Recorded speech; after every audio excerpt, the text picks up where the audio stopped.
Good evening class.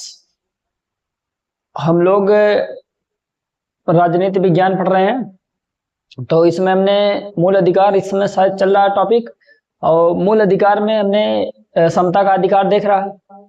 समता के अधिकार में हमने अनुच्छेद नंबर 14 और अनुच्छेद नंबर 15 कर चुके हैं। तो आज हमें पढ़ना है अनुच्छेद नंबर 16। अच्छा, पिछले वाले सेशन में हमने आपको कुछ क्वेश्चन दिया था, क्वेश्चन का जवाब कमेंट में आया नहीं है। तो आपसे ये विनती है कि मतलब कमेंट करिए, कम से कम जवाब तो दीजिए।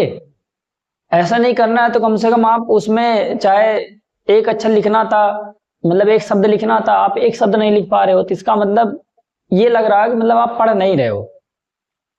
जैसे कभी कभी कुछ लोगों को ये लगता है ना, तो ये तो YouTube पे रिसोर्स फ्री में मिल रहा है तो मतलब कि रद्दी होगा, कचरा ही होगा। और एक तो मतलब बड़ी कोचिंग नहीं है।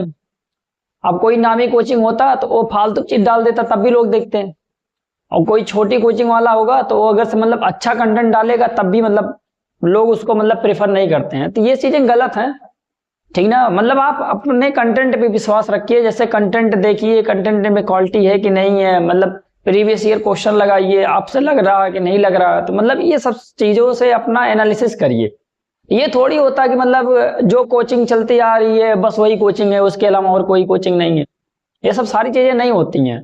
तो मैं आपसे यही कहना चाहता हूं कि मतलब कम से कम विश्वास रखिए चीजों पर। एक बार देखिए, कंटेंट देखिए, तो कंटेंट में क्वालिटी है तो आप बने रहिए, अगर कंटेंट में क्वालिटी नहीं है तो फिर हट जाइए। एक बार तो आपका ये फर्ज बनता है ना देख लेना, और इनिशियल फेज में ही लग जाता है कि मतलब कंटेंट में कुछ है कि नहीं है। अभी कल मैं क्वेश्चन आपसे पूछा था कि शायद ये पूछा था कि आरक्षण की संविधान संशोधन से मतलब कि भारत के संविधान में जोड़ा गया था, आंसर नहीं आया, ठीक ना। तो मतलब मैं आंसर बता देता हूं, लेकिन आज मैं लास्ट में एक क्वेश्चन फिर दूंगा। आज एक ही क्वेश्चन दूंगा, कल 2 क्वेश्चन दिया था। तो ये आपको बताना है। हाँ, पहला वाला यही था ना कि आरक्षण को किस संविधान संशोधन से जोड़ा गया था। तो पहले संविधान संशोधन से आरक्षण को जोड़ा गया था 15(4) में, यही तो लिखना था आपको केवल। और फिर दूसरे नंबर पे ये क्वेश्चन था कि अनुच्छेद 15 का उद्देश्य क्या है। तो आपको समझ में आता है ना, अनुच्छेद 15 क्या करता है? भेदभाव खत्म करता है समाज से, समाज में स्थिरता पैदा कर रहा है, समझ गए। अपने मूल अधिकारों को क्या कर रहा है? बचा रहा है, यही सब तो काम कर रहा है। इतना ही लिखना था आपको, और इतना भी आप नहीं कर पाए, तो गलत चीजें हैं ये। तो आज हमें पढ़ना है अनुच्छेद 16। लास्ट में फिर आज एक क्वेश्चन दूंगा, जो पढ़ने वाले होंगे करेंगे, जो पढ़ने वाले नहीं है नहीं करेंगे, ठीक ना। तो हम आज लिखेंगे आर्टिकल 16। आर्टिकल 16 में हमें क्या पढ़ना है? पढ़ लेना इसमें कि इसमें लोक नियोजन की बात की जाती है। लोक नियोजन, अच्छा, अगर कहीं पर ये लोक नियोजन शब्द आता है तो आपको समझना है कि सरकारी नौकरी की बात कर रहा है, सरकारी नौकरी की बात कर रहा है, ठीक ना। सरकारी नौकरी की बात कर रहा है, सभी जिसकी तैयारी हम लोग कर रहे हैं। अब ये सरकारी नौकरी जो है मालूम इसमें क्या है, क्या खासियत है कि जो पूरा आपका अनुच्छेद 16 में वही चीजें एक्सप्लेन करके यहाँ पर रखी गई है। एक एक पॉइंट क्लियर करेंगे, उसमें टेंशन मत लीजिए कि हमारा कंफर्म नहीं है, हमें तो आएगा ही नहीं। देखो, लंबा सेशन जाएगा, लेकिन याद रख लेना कि एक बार अगर आप पढ़ लिए तो यहाँ पर केवल अनुच्छेद 16 नहीं पढ़ाया जा रहा है, अनुच्छेद 16 से जितने जुड़े केस होंगे केस भी पढ़ लोगे, और अगर कुछ इसमें हुआ है तो वो भी समझ जाओगे, समझ गए। क्योंकि केस ना, ये जो यूपीएसआई होता है, पीसीएस होते हैं, यहाँ पर केस डायरेक्ट पूछ लिए जाते हैं। भाई भैया बढ़िया से पढ़ लो। ये अगर कोई सोच रहा है कि 1 घंटा में मूल अधिकार पढ़ के हम मतलब कि यूपीएसआई और पीसीएस बन जाएंगे ना, तो ये संभव नहीं है, समझ गए। 1 घंटा मूल अधिकार जाके बड़ी बड़ी कोचिंगों में भी देख लेना, कम से कम वहां से 3 से 4 दिन लगते मूल अधिकार खत्म होने में, समझ गए। तो ये चीजें अपने दिमाग में पहले भर लो, बढ़िया से भर लो कि समय लगता है चीजों में। ये जो वहां यूट्यूब पे लेके आते हैं ना कि पढ़ो 1 घंटे में मूल अधिकार खत्म, 1 घंटे में नहीं, मैं 5 मिनट में खत्म कर दूंगा, समझ गए। लेकिन उससे क्या मतलब, ना चीजें तुम्हें समझ में आई, ना आगे चल के जब तुम कभी कोई अफसर बन गए, ना तुम वहां काम कर पा रहे हो, ना तुम यहाँ काम कर पा रहे हो। मतलब क्या पढ़ने का? पढ़ो तो कोई चीजें पढ़ो जिनका कुछ उपयोग हो, चीजों को लॉजिकली समझो, समझिए कि नहीं समझिए। तो ये सारी चीजें होती हैं भैया, बढ़िया से पहले पढ़ो तब आगे चलते हैं, ठीक ना। तो जैसे हमने देखा, अच्छा एक चीज आपसे ये पूछेगा कि ये जो अनुच्छेद 16 इसका संबंध किस अनुच्छेद से होता है। भैया जैसे हमने पढ़ा था कि अनुच्छेद 15 में हमने देखा था भेदभाव से हमें वो बचाता है, और भेदभाव से बचाता है तो आर्टिकल 15(4) में जाके आरक्षण दे देता है। अब भैया आरक्षण देगा तो कहाँ देगा, सरकारी नौकरियों में ही तो देगा, ठीक ना, सरकारी नौकरियों में ही तो देगा। तो वही चीज यहाँ पर हमें समझनी है। पूछता है कभी कभी कि ये बताइए अनुच्छेद 16 का संबंध संविधान के किस अनुच्छेद से है, तो अनुच्छेद 15 से है, ठीक ना। लिख लेना ये बात कहीं पर कि अनुच्छेद 16 का संबंध अनुच्छेद 15 से है। इतना बात पहले क्लियर हो गया। तो हमने देखा था अनुच्छेद जैसे 15 आपका 15(1), 15(2), 15(3), 15(4) ऐसे करके डिवाइड था, 15(6) तक था। ऐसे ही आपका अनुच्छेद 16 भी क्या होगा, अनुच्छेद 16(1), 16(2), 16(3), 16(4), 16(5), 16(6) ऐसा करके आपका अनुच्छेद 16 भी बटेगा। तो ये जो अनुच्छेद के अंदर अनुच्छेद होते हैं इनको हम उप अनुच्छेद कहते हैं, या इन्हीं को हम सब आर्टिकल के नाम से भी जानते हैं। तो हम पहला शुरू करते हैं आर्टिकल नंबर 16(1), ठीक ना। अब आपसे पूछेगा इसमें क्या है, तो इसमें बाबू आपको लिखना है, इसमें सरकारी नौकरियों की समानता है। समानता का मतलब ये हुआ, तो हम कहेंगे यहां पर सरकारी नौकरियों में समान अवसर दिया गया है। समान अवसर का मतलब ये हुआ कि जैसे आप हो कोई, जैसे हमने कहा एक जनरल का हुआ और एक गरीब का हुआ, मतलब गरीब का मतलब दलित वर्ग का हुआ या एससी या एसटी का हुआ, समझ गए कि नहीं समझ गए। तो हमें क्या करना है, उसको कुछ सपोर्ट करना है, उसको क्या देना है, कुछ सपोर्ट करना है, सपोर्ट करके हमें उसको वहां तक पहुंचाना है, समझ गए। लेकिन ये बात तो आरक्षण में जाती है। अब ये बात तो आरक्षण में जाती है, हमें यहाँ पर क्या समझना है कि समान अवसर मिलेंगे। क्या मिलेंगे, तो हम कहेंगे हमें यहाँ पर क्या मिलेंगे, सरकार क्या करती है, सरकार नौकरियों में समान अवसर उपलब्ध करवाएगी। अब समान अवसर का मतलब क्या होता है, हमने कहा कि अगर एक कोई जनरल हुआ तो जनरल को जितना अधिकार होगा सरकारी नौकरी पाने के लिए, उतना ही अधिकार ओबीसी को भी होगा, उतना ही अधिकार एससी को भी होगा, उतना ही अधिकार एसटी को भी होगा, और उतना ही अधिकार माइनॉरिटी को भी होगा। समझिए, इसको हम क्या बोलेंगे, समान अवसर बोलेंगे। समझ गए कि नहीं समझ गए।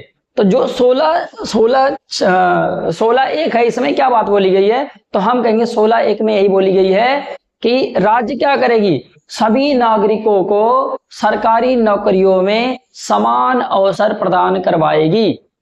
कैसे लिखोगे, तो हम कहेंगे राज्य सभी नागरिकों को, सभी नागरिकों में, चाहे वो जनरल का हो, चाहे वो ओबीसी का हो, चाहे वो एसटी का हो, चाहे जो भी हो, समझ गए, इससे मतलब नहीं, चाहे जो भी हो। तो हमें क्या समझना है कि ऐसे बोल रहा है कि राज्य लेके आना है, राज्य लेके आना है, क्योंकि मूल अधिकार किस पे डिपेंड होता है, राज्य पे ही डिपेंड होता है। तो हमें ऐसे बोलना है कि राज्य किसी भी नागरिक को सरकारी नौकरी में समान अवसर प्रदान करेगा या करेगी। तो हम इसमें क्या लिखेंगे, इसमें हम लिखेंगे समान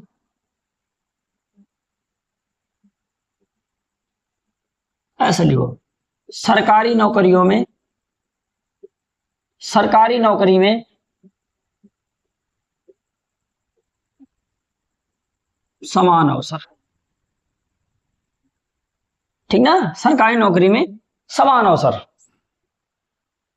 अगर पूरा लिखना चाहते हो तो ऐसे लिखेंगे, राज्य भारत के सभी नागरिकों को सरकारी नौकरियों में समान अवसर प्रदान करेगी, कैसे लिख सकते हो।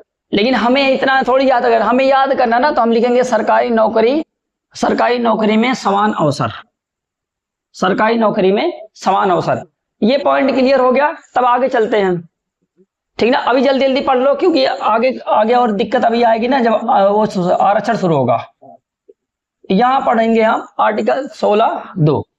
अब 16(2) में क्या बोला गया, कह रहा है कि भैया देखो ये नहीं होना चाहिए कि कुछ चीजों के आधार पे हम क्या कर दें, लोगों को नौकरियों से वंचित कर दें। अच्छा 1 मिनट, थोड़ा पानी ले लें, गला थोड़ा फंस रहा है।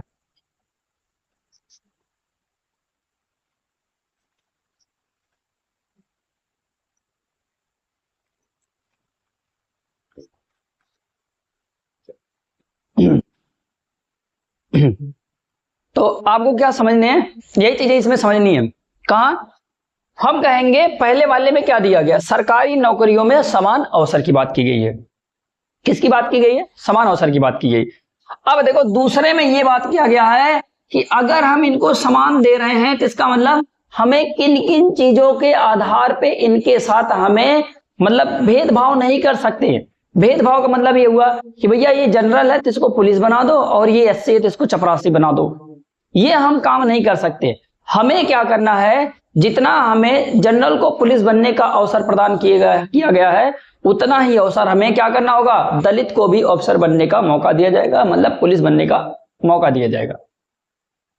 यहां पर आपको यही चीजें समझनी है, दूसरी चीजें नहीं समझनी है, यही चीजें समझनी है कि अगर आपको यहां हर चीज बढ़िया से समझ में आ रही है तो आप बने रहो, ठीक ना, वरना जाओ भाई।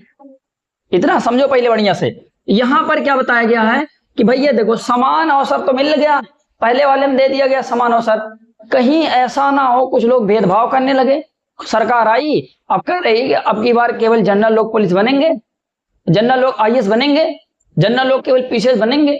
गलत बात है ना ये। तो वहां पर बता दिया गया है कि आप किन किन चीजों के आधार पर भेदभाव नहीं करोगे, सभी को नौकरियों में समान अवसर प्रदान करोगे। समझ गए कि नहीं समझ गए? ये सारी चीजें अपने ना दिमाग में एकदम दिमाग की बत्ती जला लो। तो हम कहेंगे भैया यहां पर ये बताया गया है कि किसी भी नागरिक को, ऐसे लिखेंगे, किसी भी नागरिक को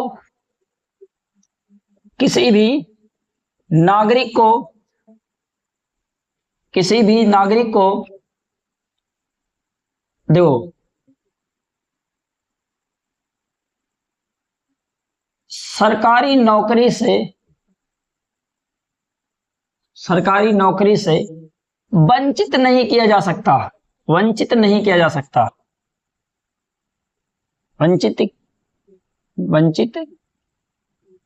नहीं किया जा सकता। पहला पॉइंट समझो, क्या मैं बोला? किसी भी नागरिक को सरकारी नौकरी से वंचित नहीं किया जा सकता। हमने यहां पर लिखा है नागरिक, नागरिक वर्ड बोला, क्या बोला है? नागरिक। अब कहेगा तो भैया बताओ वो कौन कौन से आधार हैं, कौन कौन से आधार है कि नागरिकों को इसके आधार पर वंचित नहीं किया जाएगा? तो आधार में आपको अनुच्छेद 15 में पढ़ाया हूं। हम कहेंगे जाति के आधार पे नहीं हम अलग कर सकते उनको, ठीक ना, वंश के आधार पे हम नहीं उनको अलग कर सकते हैं, और उनको हम किसके आधार पे, लिंग के आधार पे हम उनको वंचित नहीं कर सकते हैं, और किसके आधार पे, जन्म स्थान के नाम पे उनको हम क्या नहीं कर सकते हैं, जन्म स्थान के नाम पर और निवास के स्थान पर। लेकिन ये जो निवास वाला ना इसमें थोड़ी से अपवाद भी है, तो इतना अपने दिमाग में भैया रखे रहना कि कभी कभी यहां पर क्या आ जाता है, अपवाद आ जाता है। हमने क्या क्या लिखा, जाति के आधार पे हम किसी को वंचित नहीं कर सकते, वंश के आधार पे हम वंचित नहीं कर सकते, लिंग के आधार पे नहीं कर सकते, जन्म स्थान के नाम पे नहीं करते, निवास के स्थान पे नहीं करते, धर्म के आधार पे भी नहीं होगा भैया। ये थोड़ा है कि अगर हिंदू है तो इनको सरकारी नौकरी दो, मुस्लिम है तो इनको सरकारी नौकरी ना दो, ये सभी नहीं कर सकते। मतलब अगर कोई हम कहते हैं ब्राह्मण है तो उसको आप क्या करोगे, उसको आप आईएएस बना दोगे, लेकिन एक दलित है तो उसको आप नहीं बनने दे रहे हो, ये सारी चीजें गलत हैं। तो मतलब हम कहते हैं कि जो भेदभाव वाला पोर्शन है भैया उसको हम और कहाँ देखते हैं, तो हम कहते हैं 16(2) में भी यही बात लिखी गई है कि सरकारी नौकरियों में हम जाति के आधार पे, वंश के आधार पे, लिंग के आधार पे, जन्मस्थान के आधार पे, निवास के स्थान पे, धर्म के आधार पर किसी को भी सरकारी नौकरी से वंचित नहीं कर सकते।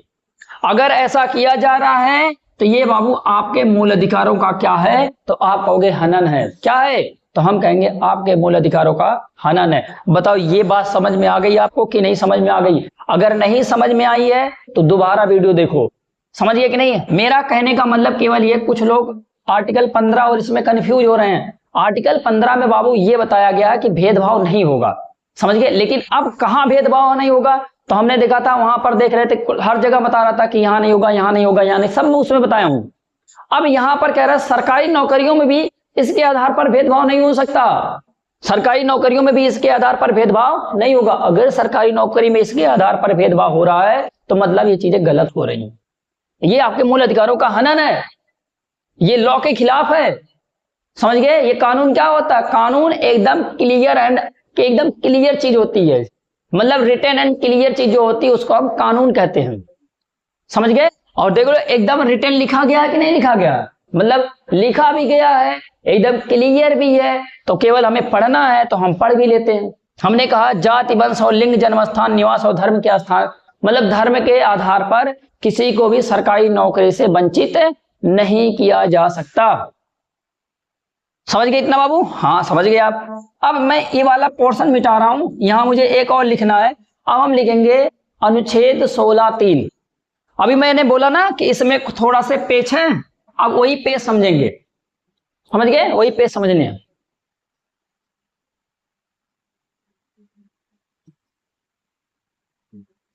अब देखो क्या है पेज, हम कहेंगे यहां पर हमें पढ़ने आर्टिकल 16(3). क्या है 16(3) में? 16(3) में ऐसी कौन सी बात लिखी गई है कि जो हमें थोड़ी से कह रहे पेच है? तो 16(3) में बाबू ये बात लिखी गई है कि जो ये सरकारी नौकरी नहीं होती है, सरकारी नौकरी नहीं होती है, कुछ केसों में संसद के पास ये अधिकार है कि कुछ केसों में वो फ्री है, निवास के स्थान पे लोगों को रिक्रूट कर सकती है। जैसे आपने देखा होगा पुलिस वाले में देखा होगा, तो पुलिस वाले में क्या होता है, कहीं कहीं पर क्या होता है, जैसे हमने कहा UP SI, Bihar SI, Jharkhand SI, MP SI, ऐसे करके मतलब हर राज्य का अलग अलग एसआई निकल के आती हैं। समझ गए? ये हम नहीं कहते मतलब पूरे विश्व का एसआई, तो कहीं कहीं ऐसे करके ना, कहीं कहीं ऐसे रोका गया है कि निवास के स्थान पे ही आप पुलिस बन पाओगे।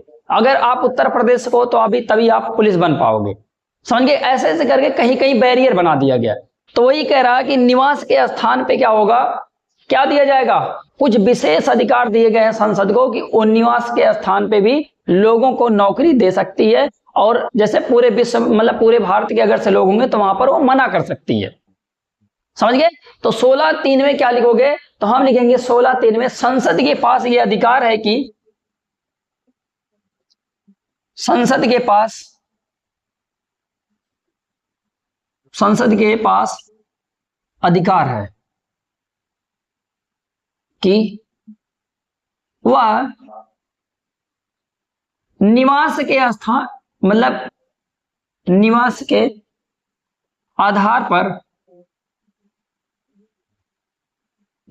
आधार पर सरकारी नौकरी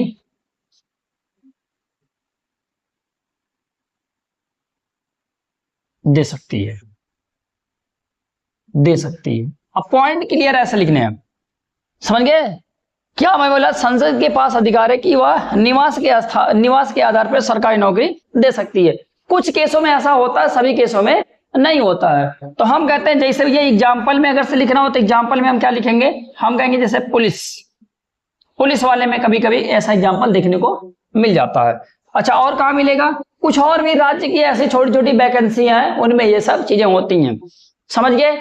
थोड़ी अपने दिमाग में केवल बात रख लेना, ज्यादा ये बहुत ज्यादा इंपॉर्टेंट नहीं है कि मतलब इतना आप भैया एकदम पूरा एकदम उसमें घुस के पढ़ो, लेकिन इतना याद रखे रहना कि संसद के पास ये अधिकार है, वो चाहे तो सरकारी नौकरियों को एक क्या कर सकती है, मतलब निवास के स्थान पे वो आवंटित कर सकती है, बस इतना।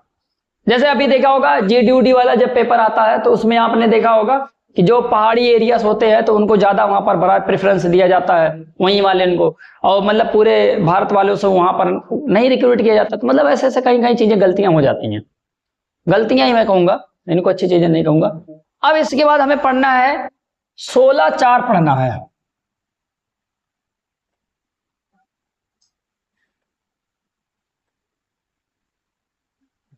16(4) पढ़ने हैं। 16(4) में क्या है, तो हम कहेंगे भैया 16(4) में देखो बढ़िया चीज है। 16(4) में भी हम कहेंगे 16(4) में क्या है, तो इसमें कहा गया है राज्य जो है OBC SC ST के लिए आरक्षण की व्यवस्था करेगी, या आरक्षण का प्रावधान करेगी, या आरक्षण प्रदान करेगी।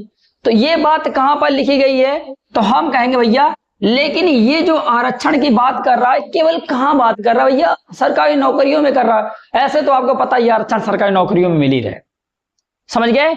लेकिन बाबू जो आर्टिकल 15(4) में वो आरक्षण सभी जगहों पर वैलिड है, चाहे जैसा अभी हमने कहा कि भैया महिलाओं को ये दे दिया जाए, ये पुरुषों को दे दिया जाए, और ये बच्चों को दे दिया जाए, ये अधिकार बच्चों को दे दिया जाए, बच्चों को यहाँ छूट दे दी जाए, महिलाओं को यहाँ छूट दी जाए, स्टूडेंट को यहाँ छूट दी जाए। तो जो ये बात की गई है कहां पर बात की गई है, तो हम कहेंगे आर्टिकल 15(4) में। तो भैया तब 16(4) में क्या, 16(4) में केवल ये है कि सरकारी नौकरियों में जो आरक्षण दी गई है उसकी बात की गई है। क्लियर, समझ गए। अभी मैं मान लेता हूं कि किसी को नेता बनना हो, तो नेताओं में आपने देखा होगा कि महिलाओं को छूट मिलता है, क्योंकि बार महिला सीट है, महिला सीट है। तो आप कहेंगे हाँ ये महिला सीट है। अगर महिला सीट है तो इसका मतलब यहां पर क्या हो रहा है, हम सीधी बात कहेंगे, अगर महिला सीट है तो आप आरक्षण ये तो है, ये अगर उनको छूट दिए, छूट का मतलब ही तो आरक्षण हुआ, तो वहां पर ये 15(4) में पाओगे। लेकिन अगर मैं कहूं कि सरकारी नौकरियों में छूट दी जा रही है तो ये कहां पाओगे, तो हम कहेंगे 16(4) में मिलेगा। यही अंतर है, समझ गए कि नहीं, अंतर समझ पाए। ये पॉइंट अपने दिमाग में एकदम बढ़िया से भर लो भैया। तो हम कहेंगे यहां पर क्या लिख देते हैं, राज्य ओबीसी एससी एसटी के लिए आरक्षण प्रदान करेगी। लेकिन बाबू कहां पर, तो हम कहेंगे सरकारी नौकरी में। और कहां, सरकारी नौकरी में।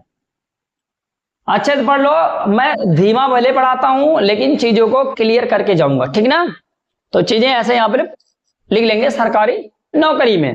अब और आगे देखो, अब ये जो बात होती है ना, अब यहीं से शुरू होता है कैसे कैसे चीजें करनी है, कैसे नहीं करनी। अब यहीं से बवाल शुरू है, समझ गए कि नहीं समझ गए। पहले अब यहां पर आपको दो कॉन्सेप्ट समझने हैं। एक कॉन्सेप्ट का नाम है इक्विटी और दूसरे का नाम है इक्वलिटी। दो कॉन्सेप्ट आपको आप समझने हैं, समझ गए।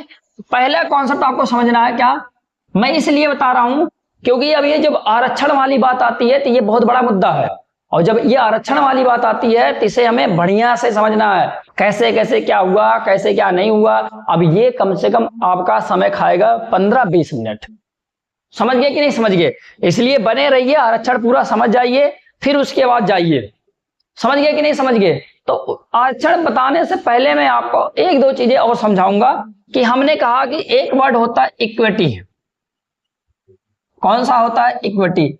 इसको भी हम हिंदी में समान ही बोलेंगे, समझ गए। और एक होता है इक्वलिटी, और इसको भी हम हिंदी में क्या बोलेंगे, इक्वलिटी। इसको भी हम हिंदी में क्या बोलते हैं, समान ही बोलेंगे। दोनों का हिंदी मतलब क्या होता है, समान समान ही होता है, ठीक ना। लेकिन बाबू ना इनके मतलब अलग होते हैं, इक्विटी का मतलब अलग और इक्वलिटी का मतलब अलग। तो हम कहते हैं भैया तब अंतर क्या है। देखो ये जो बात करता है ये ना अचीवमेंट की बात करता है, और ये अपॉर्चुनिटी की बात करता है। ये कहता है इक्वल अचीवमेंट हो, क्या हो, इक्वल अचीवमेंट हो, अचीवमेंट हो। और ये क्या कहता है, इक्वल अपॉर्चुनिटी हो, इक्वल अपॉर्चुनिटी हो। अब ये दोनों का हिंदी बताता हूं। इक्वल अचीवमेंट का मतलब ये होता है समान प्राप्त हो, अचीवमेंट का मतलब प्राप्त करना। हम कहते हैं यहां पर क्या करेगा, ये समानता प्राप्त हो। और यहां पर क्या कहेंगे, तो यहां पर हम कहेंगे समान अवसर हो, समान अवसर हो, समझ गए क्या हो, समान अवसर हो। क्या कहना चाहता हूं मैं कह रहा हूं इक्विटी का मतलब होता है इक्वल अचीवमेंट हो, और यहां पर क्या कह रहा है, समान अवसर। अंतर समझो, इक्वल अचीवमेंट का मतलब क्या होता है और इक्वल अपॉर्चुनिटी का मतलब क्या होता है। इक्वल अपॉर्चुनिटी का मतलब यह है कि अगर मैं आईएएस का फॉर्म भर रहा हूं तो एक दलित भी आईएएस का फॉर्म भर सकता है, इसको हम कहेंगे इक्वल अपॉर्चुनिटी कहेंगे। लेकिन ये जो कह रहा है इक्वल अचीवमेंट भी हो, इक्वल अचीवमेंट भी हो। इक्वल अचीवमेंट का मतलब ये हुआ कि जितना एक अमीर प्राप्त कर लिया है उतना एक गरीब भी प्राप्त कर ले, इसको हम क्या कहते हैं, इक्वल अचीवमेंट कहते हैं, समझ गए। जितना एक अमीर प्राप्त कर लिया है उतना गरीब प्राप्त करो, समझ गए। अगर गरीब नहीं प्राप्त कर रहा है तो उसको पुश करो, दैट इज कॉल्ड रिजर्वेशन, यही है रिजर्वेशन। नहीं समझे? अभी फिर से समझो। मैंने कहा ये जो इक्वलिटी होती है क्या होती है? इक्वल अपॉर्चुनिटी, समान अवसर। समान अवसर का मतलब अगर मैं आईएएस का फॉर्म भर सकता हूं तो एक दलित एक एसटी भी क्या कर सकता है? आईएएस का फॉर्म भर सकता है। इसको बोलते हैं इक्वल अवसर, मतलब कि समान अवसर बोलते हैं इसको। मतलब उसको भी अवसर मिला भरने का फॉर्म। ये तो समझ में आ गया, लेकिन अचीवमेंट नहीं समझ में आ रहा सर। अचीवमेंट देखो, अचीवमेंट का मतलब मान लो कि एक अमीर यहां है, समझ गए, गरीब यहां है, समझ गए। अब अमीर जितना प्राप्त किया है, गरीब को इतना पुश करो, इतना पुश करो, इतना पुश करो कि गरीब भी कहां पहुंच जाए? अमीर के बराबर पहुंच जाए। इसको बोलते हैं बाबू इक्वल अचीवमेंट बोलते हैं, समझ गए। और भीमराव अंबेडकर जी ने इसी को एक बढ़िया नाम दिया है, बोला है प्लेइंग फील्ड लेवल, या लेवल प्लेइंग फील्ड इसको बोला है। क्या बोला है? लेवल प्लेइंग फील्ड बोला इसको। किसको बोला है? समझ गए। ये है अमीर और गरीब को हम धीरे धीरे पुश कर रहे, धीरे धीरे पुश कर रहे, कहां पहुंच गया? यहां पहुंच गए। अब इसके बराबर हो गया, मतलब इसके समान हो गया, तो ये क्या कर दिया? इक्वल प्राप्त कर लिया, मतलब समानता प्राप्त कर लिया। जितना अमीर था उतना गरीबी बन गया। और इसको हमने क्या बोला है? हम कहते हैं यही है लेवल प्लेइंग फील्ड। इसको भीमराव अंबेडकर ने क्या बोला है? Level playing field. और जो आपने पुश करके इनको उठा रहे हो, इसी को बोलते हैं, जो इसको उठा रहा है, जो इसमें हाइड्रोलिक सिस्टम लगा हुआ है, और ये जो हाइड्रोलिक सिस्टम है ना, यही इसको हम क्या बोलेंगे? इसी को हम बोलेंगे रिजर्वेशन। यही है आरक्षण। सब बताओ, आरक्षण की फीलिंग आई आपको? यही है आरक्षण, समझ गए। तो बताओ, आपको ये सारे वर्ड समझ में आ गए? और अगर आपको कोई भी डाउट हो, कमेंट सेक्शन में आप क्या करिए? तुरंत कमेंट करिए, मैं आपको ये डाउट को क्लियर करूंगा। समझ गए कि नहीं समझ गए? तो ये सारी चीजें होती हैं भैया हमें समझने। अब इसके लिए हमने कहा कि भैया इक्वल अचीवमेंट और इक्वल अपॉर्चुनिटी दोनों चीजें हमें समझ में आ गई। और भीमराव अंबेडकर ने इसको क्या बोला है? ये जो हमने इनको इक्वल अपॉर्चुनिटी प्रदान कर रहे हैं, इसको बोला है लेवल प्लेइंग फील्ड। अच्छा, कल वाले लेक्चर में मैं थोड़ा सा बताया था इसके बारे में, ठीक ना। ये भीमराव अंबेडकर जी के वर्ड हैं, बी आर अंबेडकर जी के वर्ड नहीं है, बी आर अंबेडकर जी के वर्ड नहीं है, अंबेडकर ने इसको बोला था, ठीक ना। तो अपने जो संविधान में जिसकी बात चल रही है वो किसकी बात चलेगी? इक्वल अचीवमेंट की बात चलेगी, इक्वल अपॉर्चुनिटी की नहीं, इसकी बात चलेगी। ये है रिजर्वेशन, इस पे टिका है, इस पे नहीं रिजर्वेशन है, रिजर्वेशन इस पे टिका है। समझ गए कि नहीं समझ गए? अच्छा, उसको मैं थोड़ा सा एक बार रिकैप करता हूं ताकि आपको भी चीजें समझ में आ जाए। हटा देता हूं इनको भैया, आप फटाफट करते हैं।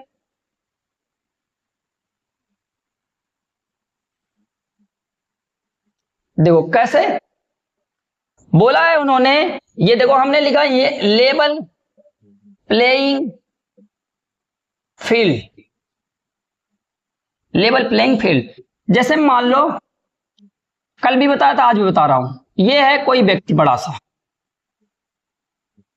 और ये है मान लो दीवार,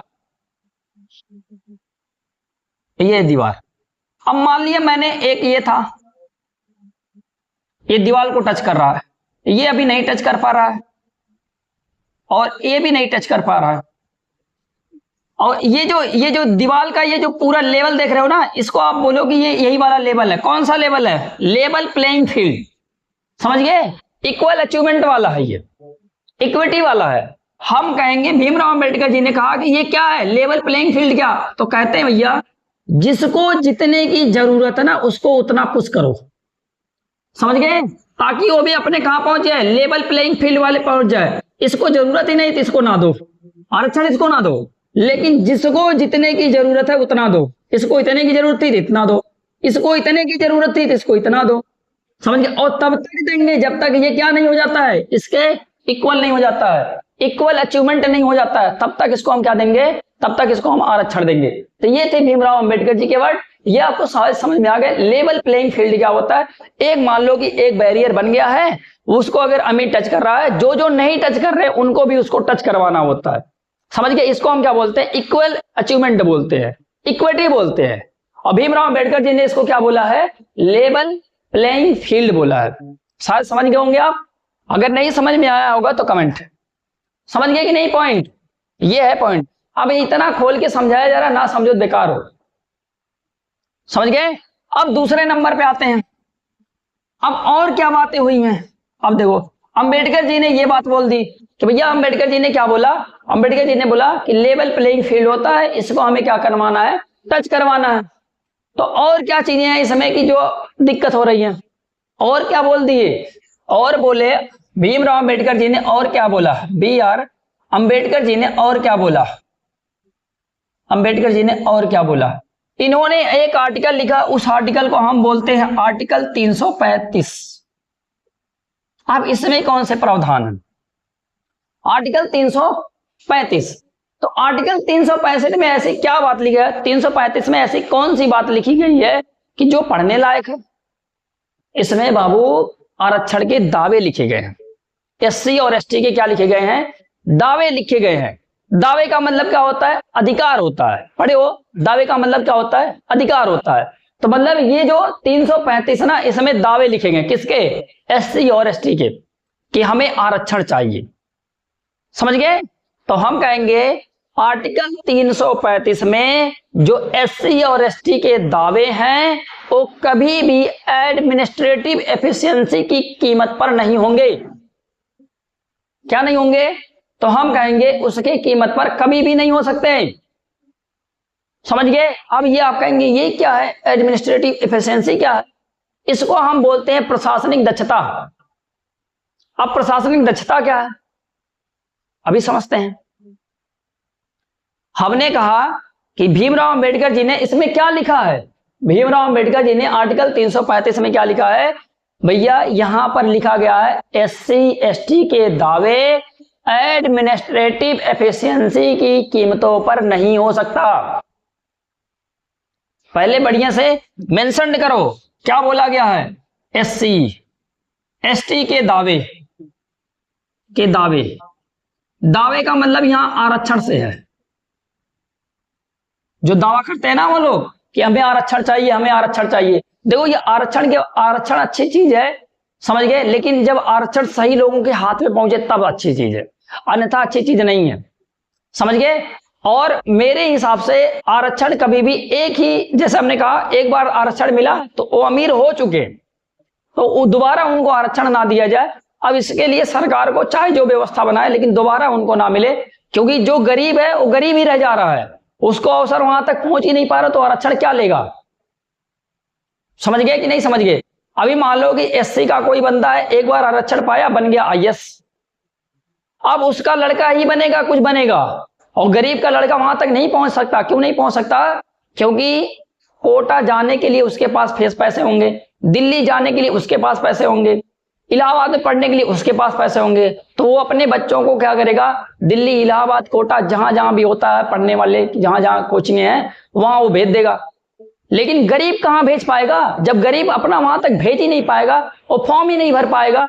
2,000-2,500 का नीट और IIT JEE का फॉर्म होता है, वो भर ही नहीं पाएगा। अपने दिमाग से सोचो कैसे वो पहुंचेगा, कैसे वो आरक्षण का लाभ लेगा। समझे। तो ये चीजें गलत हो रही हैं, लेकिन क्या करोगे, हम लोग कुछ इसमें कर भी नहीं सकते। समझ गए कि नहीं समझ गए। तो मुद्दाएं, जो मुद्दे हैं उनको पहले लिखे। यहां पर क्या लिखा है, SC ST के दावे, समझ गए, आरक्षण। यहां पर लिखना है प्रशासनिक दक्षता के, प्रशासनिक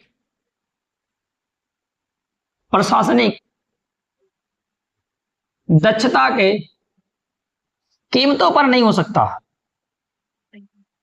कीमतों पर नहीं हो सकता, नहीं हो सकता, नहीं हो सकता मतलब ये क्या कह रहा है, नहीं हो सकता। आपको समझना है प्रशासनिक दक्षता, इसको अंग्रेजी में एक बढ़िया वर्ड बोलते हैं, इसको बोलते हैं एडमिनिस्ट्रेटिव एफिशिएंसी बोलते हैं, एडमिनिस्ट्रेटिव एफिशिएंसी बोलते हैं इसको। बढ़िया समझो केवल बस, क्या है ये एडमिनिस्ट्रेटिव एफिशिएंसी क्या है। अगर आप शब्दों से खेलना सीख गए तो आप PCS बन गए। अगर आप शब्दों से खेलना सीख गए IAS में से निकल जाएगा, समझ गए। लेकिन शब्दों से खेलना सीख जाओ बस, मतलब इनसे खेलने का मतलब ये हुआ इनका प्रयोग अच्छे से करो, कहां कहां इनका प्रयोग किया जाता है। और अगर आप शब्द नहीं पकड़ पाए, पढ़ते रहो, ऐसे पढ़ते रहो, रटते रहो चीजों को, होना नहीं है कुछ। होगा तभी। आपको लग रहा होगा कि मैं एक्सट्रीम बोल रहा हूं, एक्सट्रीम में बोल रहा हूं, समझिए, लेकिन सत्य यही है। सत्य स्वीकार करो, सत्य को एक्सेप्ट करो। अगर सत्य को जो एक्सेप्ट नहीं करेगा वो जिंदगी भर ऐसे ही भरम में ही जिएगा। समझ गए कि नहीं? तो ये चीजें अपने दिमाग में भरो पहले। क्या है ये? तो हम कहेंगे ये एडमिनिस्ट्रेटिव एफिशिएंसी है। क्या ये? हम कहते हैं बाबू देखो, आप आरक्षण दो, किसको दो? एससी को दो, एसटी को दो, हम मना नहीं कर रहे हैं, लेकिन प्रशासनिक दक्षता की कीमतों पर नहीं होगा। कहने का मतलब प्रशासन जो है उसके एफिशिएंसी में कमी ना आए, उसकी क्षमता में कमी ना आए। जैसे अगर हम किसी को मतलब बताओ, किसी को हम जहां पर 20 नंबर की जरूरत है वहां पर अगर हम 10 नंबर देके किसी को लेके जा रहे हैं तो उसके पास नॉलेज कम होगा, और जब उसके पास नॉलेज कम होगा तो जब वो सिस्टम में जाएगा तो उतना अच्छा काम कर पाएगा। तो प्रशासन ही तो खराब होगा, तो प्रशासन की क्षमता क्या होगी? डाउन होगी। प्रशासन की क्षमता डाउन होगी, उसकी एफिशिएंसी बनी नहीं। जहां अगर कोई 20 नंबर लेके आया होता तो जहां 10 फाइल चेक करता तो वहां ये बेचारा 2 फाइल चेक कर रहा है। क्या हुआ? ये प्रशासनिक दक्षता में कमी है, उसकी कीमतों के साथ समझौता हुआ है। तो उसकी कीमतों के साथ समझौता ना हो। भीमराव अंबेडकर जी ने ये बात बोली थी, आरक्षण दो, लेकिन आरक्षण उतना ही दो ताकि प्रशासनिक दक्षता में कमी ना आए। वरना अगर प्रशासनिक दक्षता ही नहीं सही रहेगी तो बताओ देश का विकास कैसे होगा? समझे? आज सभी लोग चिल्लाते हैं नहीं आरक्षण मिलना चाहिए। अरे यहां सभी लोग इतने ग्रीडी हैं, मतलब लालची हैं, चाहे तो इनको 100% आरक्षण मिल जाए। ये हमेशा चाहते हैं कि हमें फ्री में नौकरी मिल जाए, ना पढ़ना पड़े, ना कुछ और करना पड़े, एकदम मस्ती से फ्री में हो जाए। समझ गए? ये सब चीजें गलत चीजें हैं। ना फ्री में कोई चीज लो और ना फ्री में कोई चीज दो। समझे कि ना? हाँ, तो ये बात अपने दिमाग में भर लो, ये सब चीजें गलत होती हैं। मेहनत करो ताकि मेहनत से जो चीजें हासिल की जाती हैं वो लंबी टिकती हैं। समझ गए? अगर कोई एकाएक अमीर बन रहा है, एकाएक गरीब भी बनेगा वो, ठीक ना? इसलिए अचानक कोई चीज होती भी नहीं है। जो चीजें जितनी धीरे धीरे होंगी उस चीज का मजा भी उतना धीरे धीरे आएगा। ऐसे इसमें भी करना, ठीक ना? तो समझ गए प्रशासनिक दक्षता? प्रशासनिक दक्षता का मतलब यह है कि ताकि मतलब आरक्षण होता रहे, चले बढ़िया चले आरक्षण दो भैया, हमें नहीं, लेकिन प्रशासन पे असर नहीं आना चाहिए, प्रशासन की एफिशिएंसी पे असर नहीं आना चाहिए, उसकी क्षमता पे असर नहीं आना चाहिए। समझ गए? अगर एक दिन में 50 फाइल चेक करनी है तो एक दिन में 50 फाइल चेक होनी चाहिए। ये नहीं कि आप लुल्लू पुल्लू लेके आए हो तो वो लोग क्या कर रहे हैं, वो लोग आने के बाद 2500 फाइल नहीं चेक कर पा रहे हैं, आता ही नहीं उनको, चेक क्या करेंगे? तो ये चीजें नहीं हो। अभी आपने देखा होगा मेडिकल लाइन में आरक्षण दिए जाते हैं तो उसमें जो बेचारा बढ़िया पढ़ने वाला होता है वहां तक पहुंच ही नहीं पाता है, आरक्षण लेके ये पहुंच जाते हैं, नौकरी कर लेते हैं। तो उसमें आप देखते होंगे बाद में आपने सुना होगा ऑपरेशन किए, कैंची उसी में छोड़ दिए, पेट में छोड़ दिए। सब क्या है ये? क्योंकि आया ना, ये प्रशासनिक दक्षता पे क्या असर आ रहा है कि नहीं आ रहा है? समझ गए? तो कुछ ऐसे फील्ड बनाने चाहिए जहां पर ज्यादा आरक्षण ना दिया जाए, लेकिन अब क्या करोगे, उसमें हम लोग कुछ कर नहीं सकते। खैर आज के डेट में आरक्षण का मिसयूज हो रहा, बस इतना समझो। समझ गए कि नहीं समझ गए? अब यहीं से क्या होता है, ये जो होता है तब अब ये पता किया जाएगा ना, ये जो प्रशासनिक दक्षता है तो अब ये कहेगा बताओ तो कितना % आरक्षण वहां दें। समझ गए? अब यही बात शुरू होती है, अब यही आरक्षण का पूरा खेल शुरू होता है। समझ गए? अब बवाल शुरू होगा कितना %, मतलब क्योंकि देखो वहां पर ना फिक्स नहीं किए गए, तो अब यहीं पर धीरे धीरे क्या होंगी, चीजें फिक्स की जाएंगी। तो अब पूछेगा बताओ कितना % आरक्षण दें, तो हम कहेंगे अब उसी पे चलते हैं हम। अब केस बनता है पहले केस एक आता है, केस यही केवल ना एडमिनिस्ट्रेटिव एफिशिएंसी का पता लगाने के लिए आता है। तो केस आता है MR बालाजी। कौन सा केस आता है? तो हम कहते हैं MR बालाजी, ऐसे लिखो MR Balaji, MR Balaji versus State of Mysore, ठीक ना? मैसूर नहीं हूं, मुझे दिखती है सारी चीजें। तो ये आप लिखेंगे MR Balaji state of Mysore. कहने का मतलब मैसूर मतलब कर्नाटक राज्य। पहले हम कर्नाटक को किसके नाम से जानते थे? मैसूर के नाम से जानते थे, ठीक ना। ऐसे एम आर बालाजी वर्सेस, मतलब ये एक व्यक्ति हैं और इधर से, अब क्या होता है इनमें केस होता है, केस बना। अब केस बनता है भैया, इन्होंने किसको क्लेम किया, किस पे बहस किया है, तो इन्होंने बहस किया है एडमिनिस्ट्रेटिव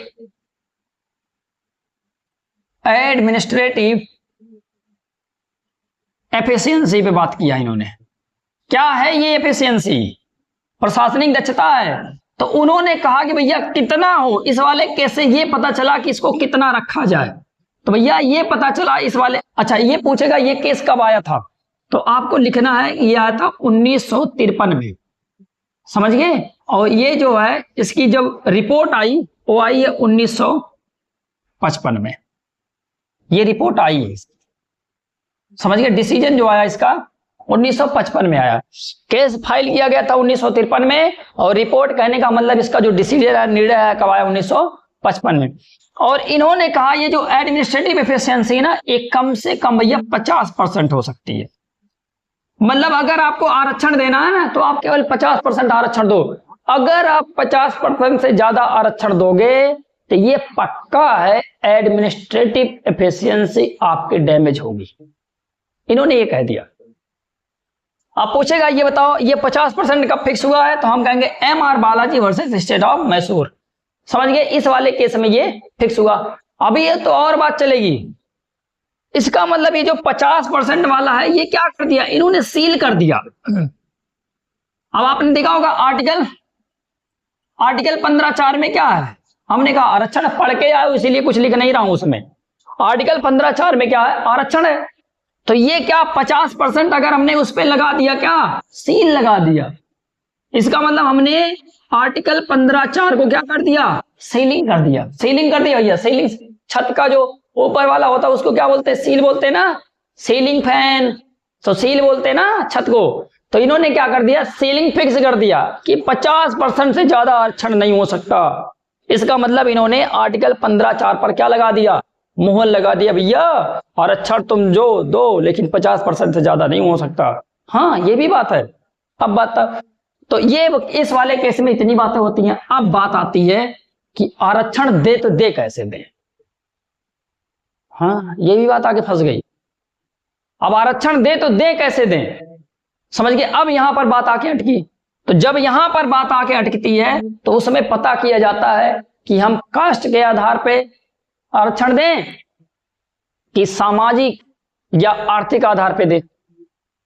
अब इसके लिए बात, अगर आपको कास्ट के आधार पे देना है तो कैसे दें, अगर आपको सामाजिक या आर्थिक आधार पे देने हैं तो कैसे दें। अब हम कहते हैं आप लिखो आरक्षण के आधार। क्या लिखोगे, आरक्षण के आधार।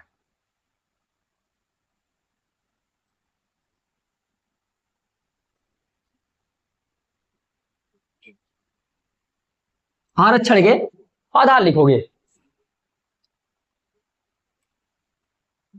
आरक्षण के आधार में जब बातें चलती हैं तो भैया देखो आरक्षण के आधार कैसे कैसे इसमें चीजें चलती हैं। आरक्षण के आरक्षण के आधार लिखने थे यहां पर। आरक्षण के आधार क्या होने चाहिए, दो चीजें थी। किसको रखा जाए, कास्ट को रखा जाए। कास्ट को मतलब क्या होता है, जाति। या फिर क्या रखा जाए, सामाजिक आर्थिक स्थिति। क्या रखा जाए दोनों में से।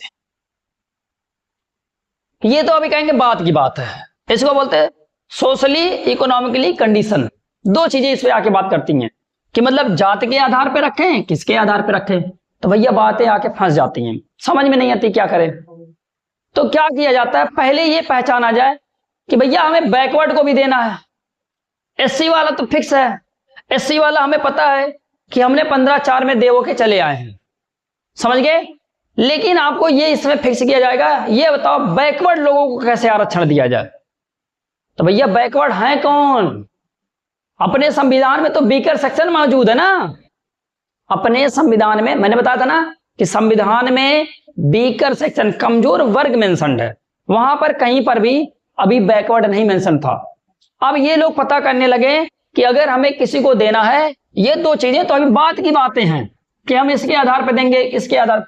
अरे पहले हम किसको दें, पहले हम किसको दें? हम कहेंगे भैया हम किसको दें, एससी को दो, एसटी को दें, बीकर सेक्शन को दो। अगर बीकर सेक्शन को दे रहे हैं तो ये बीकर सेक्शन है कौन? तो हम कहेंगे बीकर सेक्शन में से छांट के एक वर्ग निकाला जाता है जिसको बोलते हैं बैकवर्ड क्लास, पिछड़ा वर्ग। समझ गए? और बैकवर्ड क्लास पता करता है हु इज बैकवर्ड, कौन है बैकवर्ड। समझ गए? बात आती है उसमें हु इज बैकवर्ड, मतलब कौन है बैकवर्ड। तो सबसे पहले भैया बैकवर्ड का पता लगाया गया, कौन है बैकवर्ड। तो हम कहते हैं, तो आप पहले यहां पर लिखो कि मतलब पिछड़ा वर्ग कौन है, ऐसे लिखते रहेंगे, पिछड़ा वर्ग कौन है। समझ गए? पिछड़ा वर्ग कौन है। हम कहेंगे इसका मतलब पिछड़ा वर्ग का मतलब बैकवर्ड क्लास, बैकवर्ड क्लास। तो है कौन ये बैकवर्ड क्लास, कैसे हम बता पाएंगे? तो इसके लिए क्या जाती है, पहली बैकवर्ड कमेटी बनाई जाती है, पहली बैकवर्ड क्लास, पहली बैकवर्ड या पहला बैकवर्ड कमीशन बनाया जाता है डॉक्टर राजेंद्र प्रसाद के। इन्होंने, आपको पता होगा कि डॉक्टर राजेंद्र प्रसाद पहले अपने भारत के राष्ट्रपति बने थे। इन्होंने क्या कर दिया, कहा कि देखो भैया पहले एक ना आप बैकवर्ड कमीशन बनाओ। क्या बनाओ? बैकवर्ड कमीशन बनाओ और वहां पर पता करो कि कौन है बैकवर्ड। समझ गए? पता करो कौन है बैकवर्ड, कौन है पिछड़ा वर्ग। तो अच्छा कहा ये बात है, तो कहा चलो ठीक है बनाते हैं। तो हम कहेंगे, तो यहां पर पहला बैकवर्ड कमीशन बनता है, तो हम यहां पर लिखेंगे फर्स्ट बैकवर्ड कमीशन बनाया जाता है, फर्स्ट बैकवर्ड कमीशन बनाया जाता है। और इन्होंने पहचानने के लिए इसकी अध्यक्षता करते हैं काका कल्लेकर। कौन करेंगे इसकी अध्यक्षता? इसके अध्यक्ष कौन है? तो हम कहेंगे काका कल्लेकर, ठीक ना। और इसको रिक्रूट कौन किया था? हम कहते हैं डॉक्टर राजेंद्र प्रसाद ने बनाने के लिए कहा था कि पहला बैकवर्ड कमीशन बनाओ। और जो बनाता है उसके अध्यक्ष कौन होते हैं? काका कल्लेकर। और इन्होंने कहा कि देखो भैया जो ये बैकवर्ड हैं, बैकवर्ड ये सब बातें चल रही है, वही 1953 की बातें सब चल रही है। समझ गए? काका कल्लेकर। अब ये क्या कहते हैं? कहते हैं देखो हमें जो ना आरक्षण देने चाहिए ना, वो जात के आधार पे देने चाहिए। किसके आधार पे? जात के आधार पे देने चाहिए, कास्ट के आधार पे, ठीक ना। इन्होंने बस केवल इतना ही बता पाए कि हमें जो आरक्षण देने चाहिए किसके आधार पे देने चाहिए? जात के आधार पे देने चाहिए। और जो बैकवर्ड है ना उनकी जनगणना चल रही है, उनकी जनगणना चल रही है, चलने दो जाए, अभी उनकी जनगणना चल रही है तो चलने दो। अच्छा, अगर आपसे और कहे कि ये जो थे कहाँ गए काका कल्लेकर, ये भैया कौन थे, तो आप कह देना यह एक नेता थे। अब कैसे नेता थे? तो हम कहेंगे ये कांग्रेस के नेता थे उस समय, और ये गांधीवादी नेता थे, गांधी जी के विचारों से एकदम इम्प्रेस थे।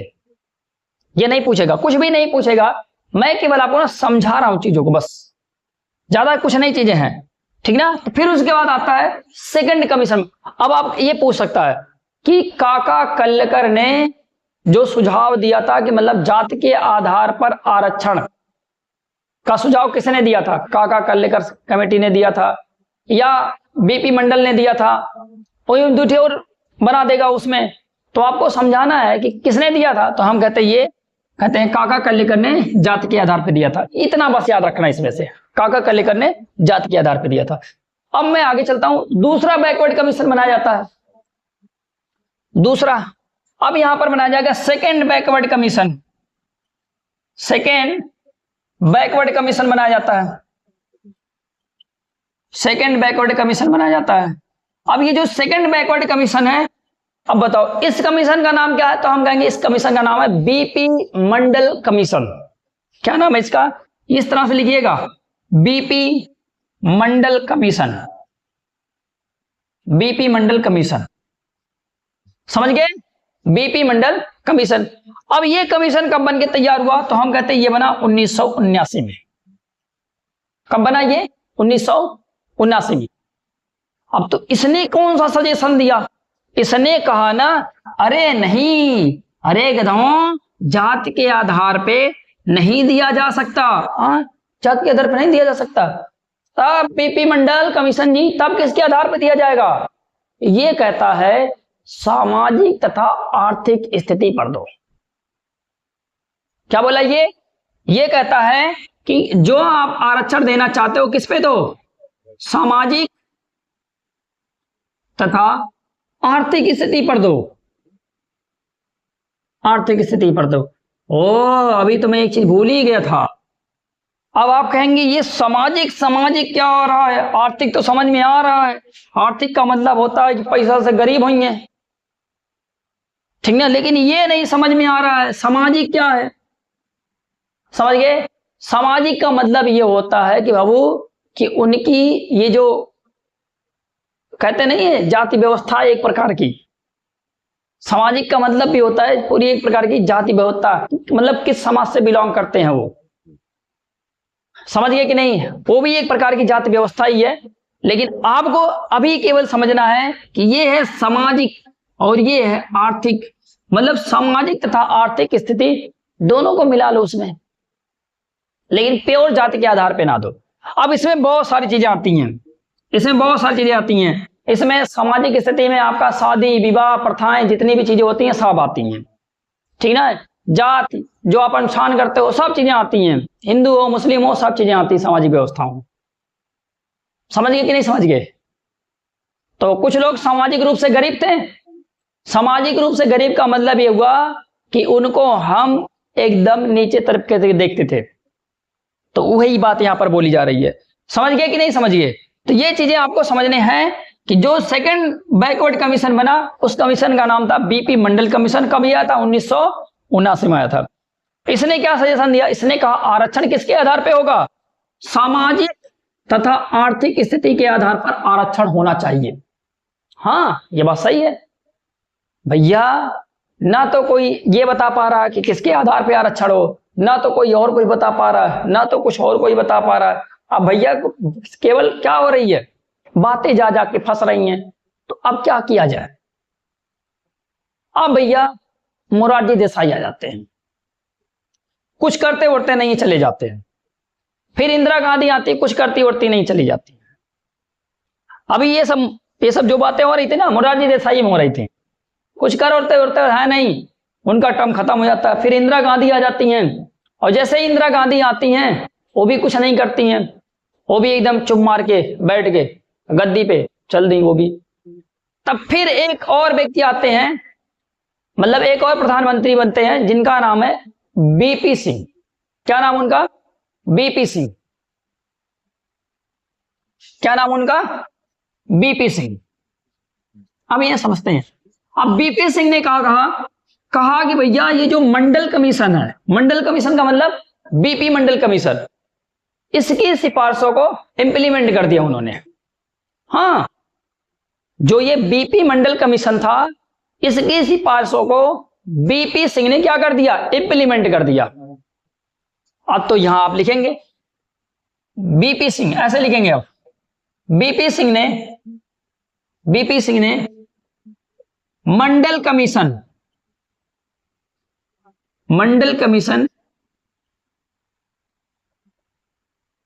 की सिफारिशों को लागू कर दिया।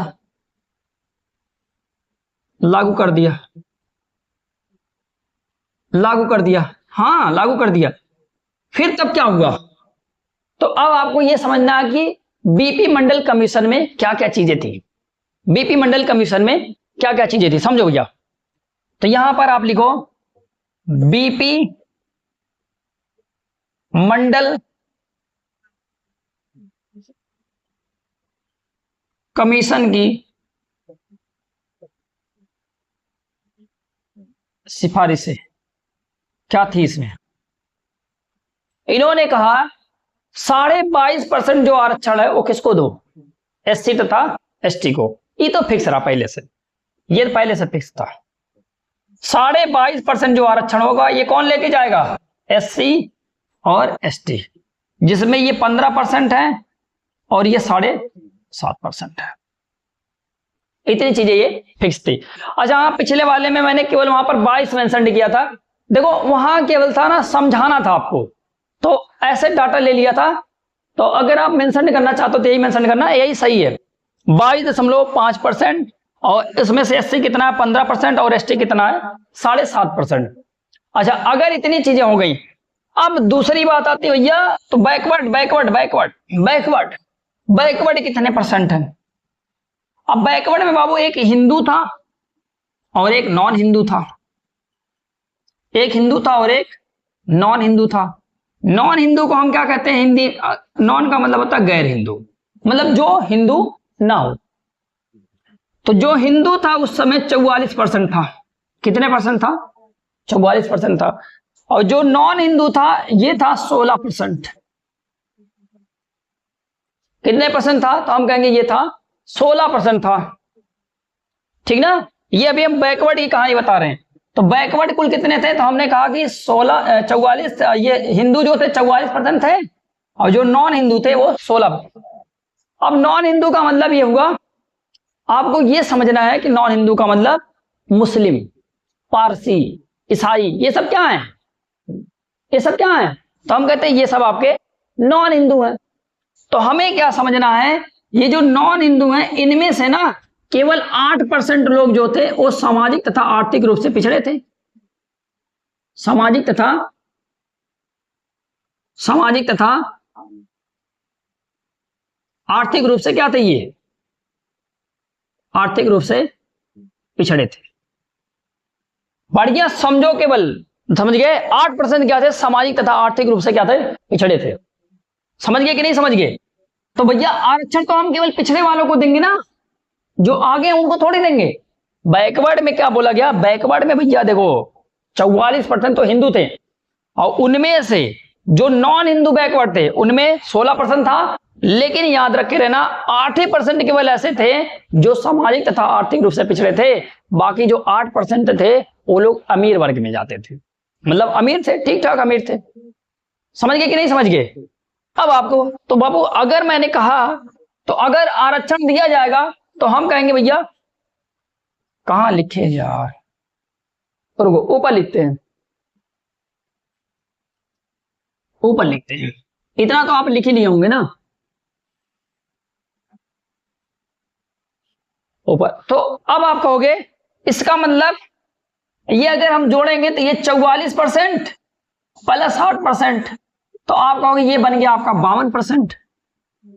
अब आप ही बताओ 22% आरक्षण तो 22.5% आरक्षण किसका है, तो हम कहेंगे एससी और एसटी का है। अब 52% तो कौन आ रहा है, ओबीसी आ रहा है, मतलब बैकवर्ड क्लास आ रही है। अगर 52% बैकवर्ड क्लास आ रही है, अपने दिमाग से सोचो, तो क्या 52% दे देंगे आरक्षणों में, नहीं देंगे ना। अगर 52% पूरा आरक्षण दे दिया जाएगा, अपने दिमाग से सोचो 52 ये 22 ये, तो ये बन गया 74.5%। लेकिन हमने अभी देखा था 335 में क्या आया था, बालाजी वाले केस में क्या आया था 50%। 50% से ज्यादा आप आरक्षण नहीं ला सकते, ये तो 74% के आसपास चला जाएगा। अब बात फंस गई, अब बात फंस गई, क्योंकि इसमें तो चेंज किया नहीं जा सकता। तो हम क्या करते हैं, यहीं पर चेंज किया गया, समझ गए, और यहीं पर चेंज किया गया। और यहां पर कहा गया भैया देखो, जब हम 27% आरक्षण देंगे तभी हम 50% के नीचे आ सकते हैं, अन्यथा नहीं आ सकते हैं। तो ये 52% में से केवल कितने लोगों को आरक्षण दिया जाएगा, केवल 27% आरक्षण दो, तो हम कहेंगे तभी कितना आरक्षण बन जाएगा, तो आप कहोगे 22% प्लस 27%, ये दोनों जुड़ेंगे तो ये बन जाएगा आपका 49.5%। अब बताओ ये 50% के नीचे है कि नहीं है। तो हम कहते हैं एससी और एसटी के लिए ये बन गया और बैकवर्ड क्लास के लिए ये बन गया। तो आज के डेट में यही चल रहा था कि बैकवर्ड क्लास को कितने % आरक्षण दिए जाएंगे, तो पता चला कि 27% आरक्षण बैकवर्ड क्लास को दिया जा रहा है, तभी ये उसमें ढल पाएगा, नहीं तो नहीं ढल पाएगा। तो जो कुल आरक्षण अभी तक दिया जा रहा था कितना, तो हम कहेंगे 49.5% आरक्षण कुल दिया जा रहा था। समझ गए? अब ये बात किसको नहीं खली, किसको नहीं खली, नहीं किसको खली, तो वो थे व्यक्ति इंदिरा साहनी जी, ठीक ना। तो हमने कहा अब यहां पर एक केस फिर से फाइल किया जाता है, आरक्षण यही है 49.5% आरक्षण है, एससी और एसटी वाला देख लेना, सभी का अलग अलग है। अब मैं यहां से मिटा रहा हूं। अब इस केस को चैलेंज किया जाता है, और इस केस को जब चैलेंज किया जाता है तो कहां चैलेंज किया जाता है, सुप्रीम कोर्ट में चैलेंज किया जाता है। किसको चैलेंज किया जाता है, सब अब देखो। अब एक व्यक्ति थे इंदिरा साहनी, कौन थे, तो हम कहते हैं इंदिरा साहनी, यहां लिख लेना, ऐसे लिखना, Indira Sahni versus union of India case. ये केस आया था 1992 में, 93 में ये मतलब कि डन हुआ था, 92 में केस आ गया था।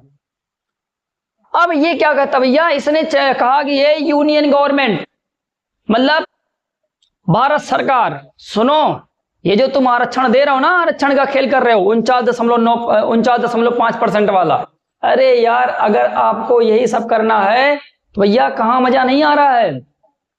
समझ गए? हम कहेंगे इन्होंने क्या किया, इन्होंने लिखोगे हट भैया, मंडल कमीशन को चैलेंज कर दिया, मंडल कमीशन को क्या कर दिया, चैलेंज कर दिया, मंडल कमीशन को चैलेंज किया। कहो मंडल कमीशन सुन मेरी बात, ऐसे तुमने देखो आरक्षण बिना कोई उसमें वो सब लगाए, चलो मैं मान लिया कि भैया सीलिंग कितना है, 50% है, मानो सीलिंग 50% है। सीलिंग का मतलब सभी को पता है ना कि 50% से ज्यादा आरक्षण नहीं हो सकता। समझ गए? कहा मंडल कमीशन तुमने तो ये कहीं बताया ही नहीं किसको आरक्षण देना है किसको नहीं देना है, केवल बस बैकवर्ड है तो आरक्षण दे दो। अरे सुन पागल पहले, और कहां देना ये भी नहीं बताया, आरक्षण कहां देना ये भी नहीं बताया तूने, और तूने ये भी नहीं बताया ना किसको देना ये भी नहीं बताया। तो सुन अब देखो, अब ये जब केस बनता है मंडल कमीशन को इन्होंने क्या कर दिया, चैलेंज किया। तो इन्होंने कहा कि 50% तो सीलिंग इफेक्ट है, सभी को पता है कि 50% से ज्यादा क्या नहीं हो सकते हैं, आरक्षण नहीं हो सकता है। तो इन्होंने कहा कि देखो हमें आरक्षण केवल कहां पर देना है, प्रारंभिक नियुक्तियों में देना है, मतलब इनिशियल अपॉइंटमेंट में देना है। किसमें देना है, इनिशियल अपॉइंटमेंट में देना है, प्रारंभिक नियुक्ति में देना है। अब प्रारंभिक नियुक्ति का मतलब ये हुआ कि जैसे हमने कहा कि आपने एग्जाम क्लियर कर लिया, चलो आप पीसीएस का एग्जाम क्लियर कर लिए, और जब आप क्लियर कर रहे हो तो वहां केवल आपको क्या दिया जाएगा, तो हम कहेंगे वहां केवल क्या दिया जाएगा, आपको आरक्षण दिया जाएगा। समझ गए? तो उसको हम बोल रहे हैं प्रारंभिक नियुक्ति, या उसी को हम क्या बोल रहे हैं, उसको जैसे हमने कहा ना, जब आप पेपर देने जाते हो, जैसे कुछ लोग होते हैं जो बैकवर्ड क्लास में आते होंगे या फिर जो एससी एसटी में आते होंगे, उनको पता होगा उनको छूट मिलता है, 2-4 नंबर का उनका छूट मिलता है। तो ये क्या, यही है आरक्षण। समझ गए? तो ये कह रहा है कि प्रारंभिक नियुक्तियों में उनको आरक्षण मिलेगा, प्रमोशन में उनको आरक्षण नहीं मिलेगा। बारीक से क्लियर करने इनको, समझ गए? एकदम बारीक से इनको क्लियर करने हैं। तो पहले आप क्या है, इन्होंने इंदिरा साहनी वाले केस में क्या आया, तो यहां आप लिखोगे प्रारंभिक नियुक्तियों में आरक्षण मिलेगा। अगला लिखेंगे प्रमोशन में नहीं, प्रमोशन में नहीं। प्रमोशन का मतलब ये हुआ कि जैसे मान लेते ना, कुछ लोग होते हैं ना एससी एसटी में, तो वो चाहते मतलब उनको प्रमोट करके भी क्या कर दिया जाए, आरक्षण के दम पे उनको प्रमोट भी कर दिया जाए, ऊपर की पोस्ट भी दे दिए। एक बार उनकी नियुक्ति भी आरक्षण के दम पे हुआ है, अब प्रमोशन भी उनका किसके दम पे हो रहा है, तो कहते हैं किसके? आरक्षण के दम पे हो रहा। तो इन्होंने क्या बताया था, इंदिरा साहनी वाले केस में आता प्रारंभिक नियुक्तियों में आरक्षण मिलेगा लेकिन प्रमोशन में आरक्षण नहीं मिलेगा। ये बात बढ़िया से पहले अपने दिमाग में भर लो। अच्छा, और इन्होंने क्या कहा आरक्षण दो, लेकिन सिर्फ कहां पर? तो हम कहेंगे सरकारी संस्थानों में, बस सरकारी संस्थानों में आरक्षण केवल कहां पर दिए जाएंगे? तो हम कहेंगे सरकारी संस्थानों में। क्या प्राइवेट संस्थानों में भी आरक्षण दिए जाएंगे? तो इन्होंने कहा कि नो, प्राइवेट संस्थानों में आरक्षण नहीं दिया जाएगा। समझ गए? इन्होंने कहा ये देखो 50% जो आरक्षण है ना, 50% आरक्षण, इस 50% वाले जो आरक्षण है इनमें पहली बात जो 27% आरक्षण है किसका? बैकवर्ड क्लास का। बैकवर्ड क्लास में से क्या बना दो? एक बना दो भैया क्रीमी लेयर। क्या बनाओ? क्रीमी लेयर बनाओ। क्या बनाओगे? क्रीमी लेयर बनाओ। और क्रीमी लेयर को क्या कर दो? बाहर करो। क्रीमी लेयर को क्या करो? बाहर करो। समझ गए? जो क्रीमी लेयर में आते हैं उनको आरक्षण नहीं मिलेगा। क्रीमी लेयर में कौन आता है? हमने कहा क्रीमी लेयर एक क्या होता था? एक परत है, एक लेयर है। समझ गए? जैसे हमने कल समझा था कि ये मान लो कि ये पूरा बॉक्स है। समझ गए? अब हमने कहा कि इसमें भरे आदमी हैं, तो एक इधर वाले भरे हुए हैं, इधर वाले भरे हुए और इधर वाला पूरा भरा हुआ। तो आप कहोगे भैया ये देखो इनमें इतने लोग भरे हुए थे और पूरे भरे हुए थे, तो जो ये ऊपर वाला बॉक्स है ना इसमें केवल अमीर लोग हैं, बैकवर्ड के अमीर लोग हैं, और नीचे वाले में कौन है? गरीब लोग हैं। समझ गए? तो ये जो बैरियर बनाया गया ये है क्रीमी लेयर। समझ गए? नीचे वालों को आरक्षण दो लेकिन ऊपर वालों को आरक्षण ना दो, बैकवर्ड क्लास में ही बांट दिया गया। तो मतलब ये क्या, क्रीमी लेयर का मतलब ये हुआ कि ये आरक्षण के अंदर आरक्षण समझ जा रहा है। समझ गया? इसमें बता दिया गया भैया कि जो अगर बैकवर्ड हो तब भी आपको आरक्षण नहीं मिलेगा अगर आप क्रीमी लेयर में आते हो तो अब भैया क्रीमी लेयर में कौन आएगा? अब इसकी पता करने के लिए क्या बनाया जाएगा? फिर से कमेटी बनाई जाएगी। तो उस कमेटी का नाम जो होता है रामानंदन कमेटी या रामानंदन कमीशन के नाम से उसको जानते हैं। समझ गए? अब हम आगे लिखेंगे। इंदिरा साहनी सब कहां पहुंच गए?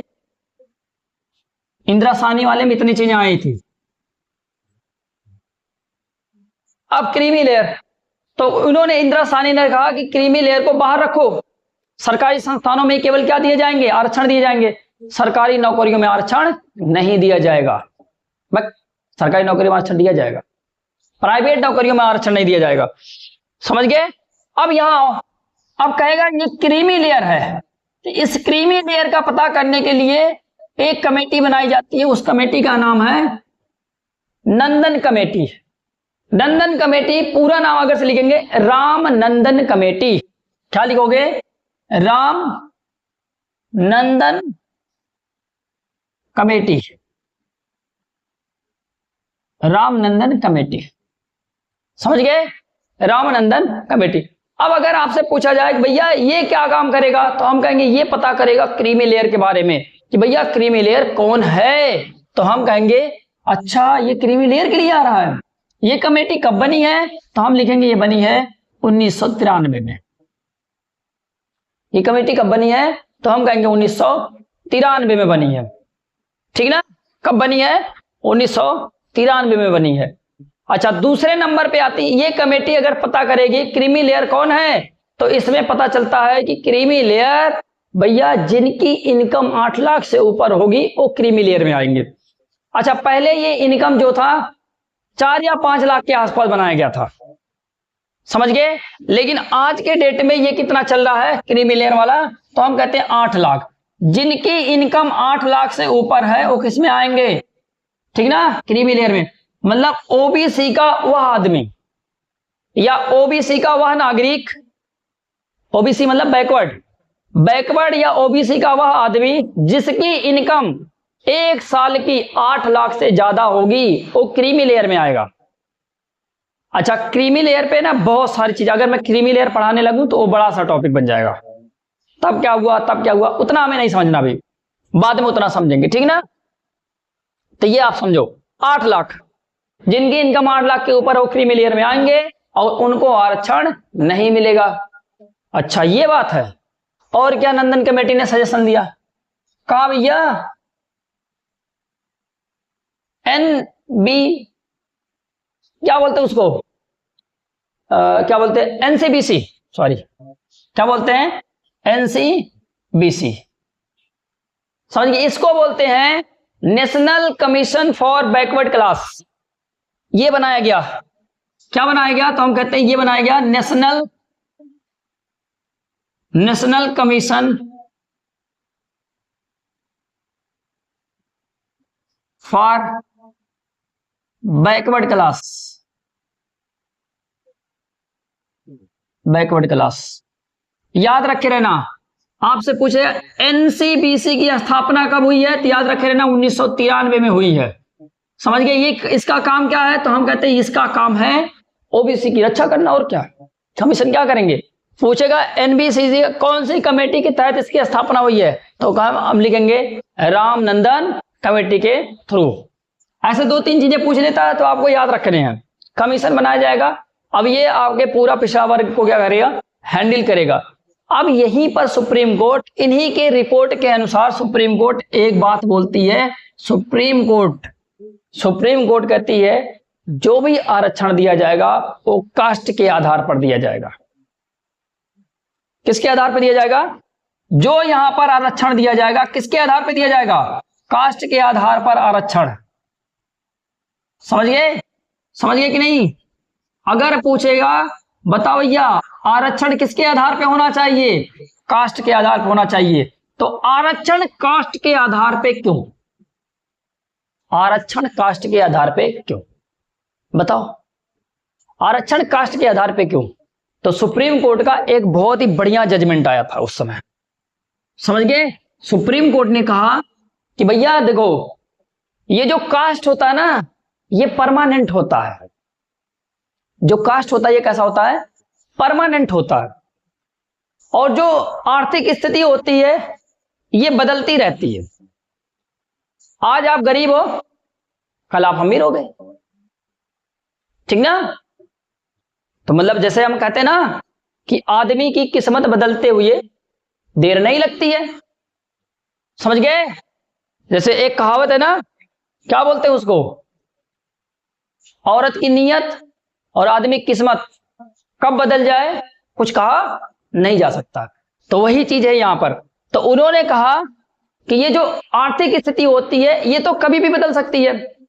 आज आप पैदल चल रहे हो, कल आप 4 व्हीलर से चलने लगो, परसों आप प्लेन से चलने लगो, फिर आप प्लेन खरीद लो, उसके बाद फिर से भिखारी बन जाओ। कुछ नहीं कहा जा सकता, आर्थिक स्थिति में कुछ नहीं कहा जा सकता। मान लो आप बिजनेस की हो, बहुत ग्रोथ कर रहे हो, आपके बिजनेस में आग लग गई, बिजनेस पूरा खत्म, आप आ गए रोड पे। समझ गए। तो सुप्रीम कोर्ट ने ये कहा कि ये जो आर्थिक स्थिति होती है ये तो बदलती रहती है, तो जो चीज वेरिएबल होगी, समझ गए, उसके आधार पे क्या दोगे, कैसे आरक्षण दे सकते हो, तो उसके आधार पे आरक्षण नहीं दिया जा सकता। तब हम दें आरक्षण किसके आधार पे दें, तो उन्होंने कहा कास्ट के आधार पे आरक्षण दो। अगर कास्ट के आधार पे आरक्षण दोगे तो ये भैया एकदम फिक्स होगा, परमानेंट होगा, जो जाति है वही रहेगी। जाति थोड़ी बदलने वाली चीज है। समझ गए, जो ब्राह्मण है ब्राह्मण ही रहेगा, जो SC है वो SC ही रहेगा। समझ गए, जो बैकवर्ड है बैकवर्ड ही रहेगा। इसका लिए मतलब उन्होंने डिसीजन लिया कि जो आरक्षण का एक आधार होना चाहिए ना उसको कास्ट बना दो, क्योंकि कास्ट परमानेंट है। समझ गए। तो उन्होंने बता दिया कि कास्ट जो है परमानेंट है, इसीलिए आरक्षण भी कब दिए जाएंगे, तो उन्होंने बताया आरक्षण का जो आधार है उसको जाति को बना दिया उन्होंने। तो ये बातें थी इसमें। तो कहा अच्छा ये बात है, अब देखो तो आरक्षण किसको मिलेगा, अब ध्यान देना। हम कहते हैं जो सामाजिक रूप से पिछड़े हों, सामाजिक रूप से क्या हो, बैकवर्ड हूं, और एक इधर बनाना आप आर्थिक रूप से बैकवर्ड हो, आर्थिक रूप से बैकवर्ड हो, और इधर एक बना लेना आरक्षण है। समझ गए। इधर मैं व्यक्ति बनाता हूं, यह है व्यक्ति, 3 व्यक्ति बना दिया मैंने। 3 व्यक्ति मैंने बना लिए। तो मैंने खाना बना लेता हूं, खाना बना लेता हूं इससे याद हो जाएगा आपको फटाफट। खाना बना लेता हूं। अब बताओ, ये जो बंदा ना, ये वाला इसको मैंने कहा कि ये सामाजिक रूप से बैकवर्ड है। चलो, सामाजिक रूप से बैकवर्ड है और ये आर्थिक रूप से भी बैकवर्ड है, तो इसको आरक्षण दे दो, प्यार से आरक्षण दे दो। मतलब इसकी जाति भी नीची है और इसके पास पैसे भी नहीं है, तो इसको आरक्षण आराम से दो, बिना कहे दो। फिर कह रहा है, अब देखो, अगर फिर से कह रहा कि कोई मान लेते हैं कि सोशली वो क्या है, सोशली वो खत्म है, मतलब अमीर है वो, सोशली बैकवर्ड नहीं है वो। सोशली वो क्या है, तो हम कहते हैं सामाजिक रूप से वो अमीर है वो, समझ गए, जैसे बड़े कास्ट का है वो, बैकवर्ड नहीं है, तो हमने इसको काट दिया। लेकिन आर्थिक रूप से वो क्या है, आर्थिक रूप से वो बैकवर्ड है। आर्थिक रूप बैकवर्ड का मतलब पीछे है, पैसे में वो पीछे है, धनी नहीं उतना, तो हम कहेंगे धनी नहीं तो मतलब बैकवर्ड है, आर्थिक रूप से पिछड़ा है वो। लेकिन सामाजिक रूप से वो पिछड़ा नहीं है, लेकिन आर्थिक रूप से वो पिछड़ा है, तो इसको भी आरक्षण ना दो, इसको भी आरक्षण ना दो। फिर क्या होगा, अच्छा ये बात है, हाँ ये बात है। तो फिर कहते हैं एक सामाजिक रूप से पिछड़ा हो लेकिन आर्थिक रूप से ना वो बैकवर्ड ना हो, क्रीमी लेयर में हो। आर्थिक रूप से वो किसमें हो, बैकवर्ड ना हो, मतलब यहां लिख सकते हो ये क्रीमी लेयर में हो। किसमें हो, क्रीमी लेयर में हो। इस पागल को भी आरक्षण ना दो, मतलब ना मंगरू को मिलेगा, ना टिंकू को मिलेगा, ना रिंकू को मिलेगा। केवल किसको मिलेगा, मंगरू को मिलेगा आरक्षण, टिंकू को और रिंकू को नहीं मिलेगा। समझ गए, ये चीजें होती हैं। मतलब सामाजिक रूप से अगर पिछड़ा है और आर्थिक रूप से अगर पिछड़ा है तो उसको आरक्षण दो। लेकिन अगर कह रहा सामाजिक रूप से पिछड़ा है, सामाजिक रूप से पिछड़ा नहीं है, सॉरी, सामाजिक रूप से वो पिछड़ा नहीं है, सामाजिक रूप से वो उच्च कास्ट का वर्ग है, मतलब उच्च कास्ट का लोग, ये जो है ये उच्च कास्ट का है, तो इसको हम क्या कहेंगे भैया, जब ये उच्च कास्ट का हो गया, अब आर्थिक रूप से पिछड़े चाहे अगड़े इससे मतलब नहीं है, इसको आरक्षण नहीं देना। लेकिन अगर सामाजिक रूप से क्या है, ये बैकवर्ड है, पिछड़ा है, लेकिन बाबू ये क्रीमी लेयर में आता है, मतलब आर्थिक रूप से ये बैकवर्ड नहीं है, अमीर है, तो इसको भी आरक्षण नहीं मिलेगा। ये थे आरक्षण वाली कहानियां। अब आगे चलते, थोड़ी से थोड़ा और है बस।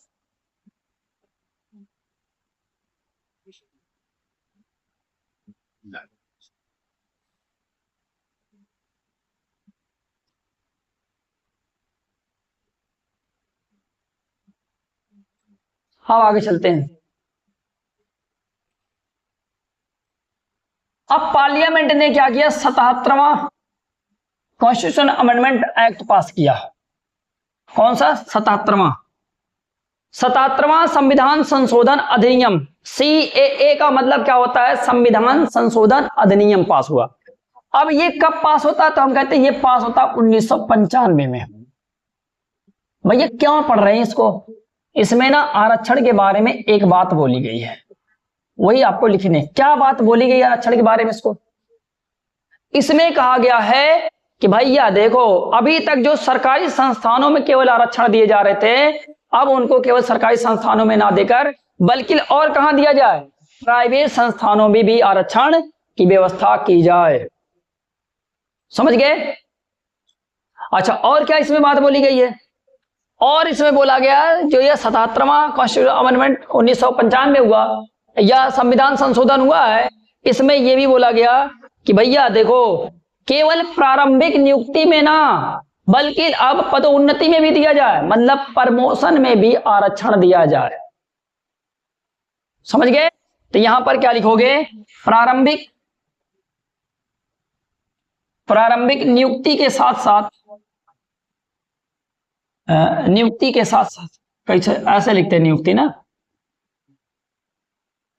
नियुक्ति के साथ साथ, नियुक्ति के साथ साथ पदोन्नति, मतलब प्रमोशन में भी, प्रमोशन में भी आरक्षण दिया जाएगा। ये आपसे यही पूछेगा, क्या पूछेगा कि प्रमोशन में आरक्षण किस संविधान संशोधन के थ्रू दिया गया था। तो आपको याद होना चाहिए 77वां संविधान संशोधन 1995। बाबू एकदम बढ़िया से रट लेना। और ये जो बातें लिखी गई ना, ये जो बातें यहां पर लिखी गई, इसके लिए आपको पता है ऐसे थोड़ी संविधान में लिख दिया गया। भैया अगर यहां पर संविधान संशोधन हो रहा है, इसका मतलब संविधान में ये लिखा जाएगा। तो ये बात संविधान के कौन से अनुच्छेद में लिखी गई?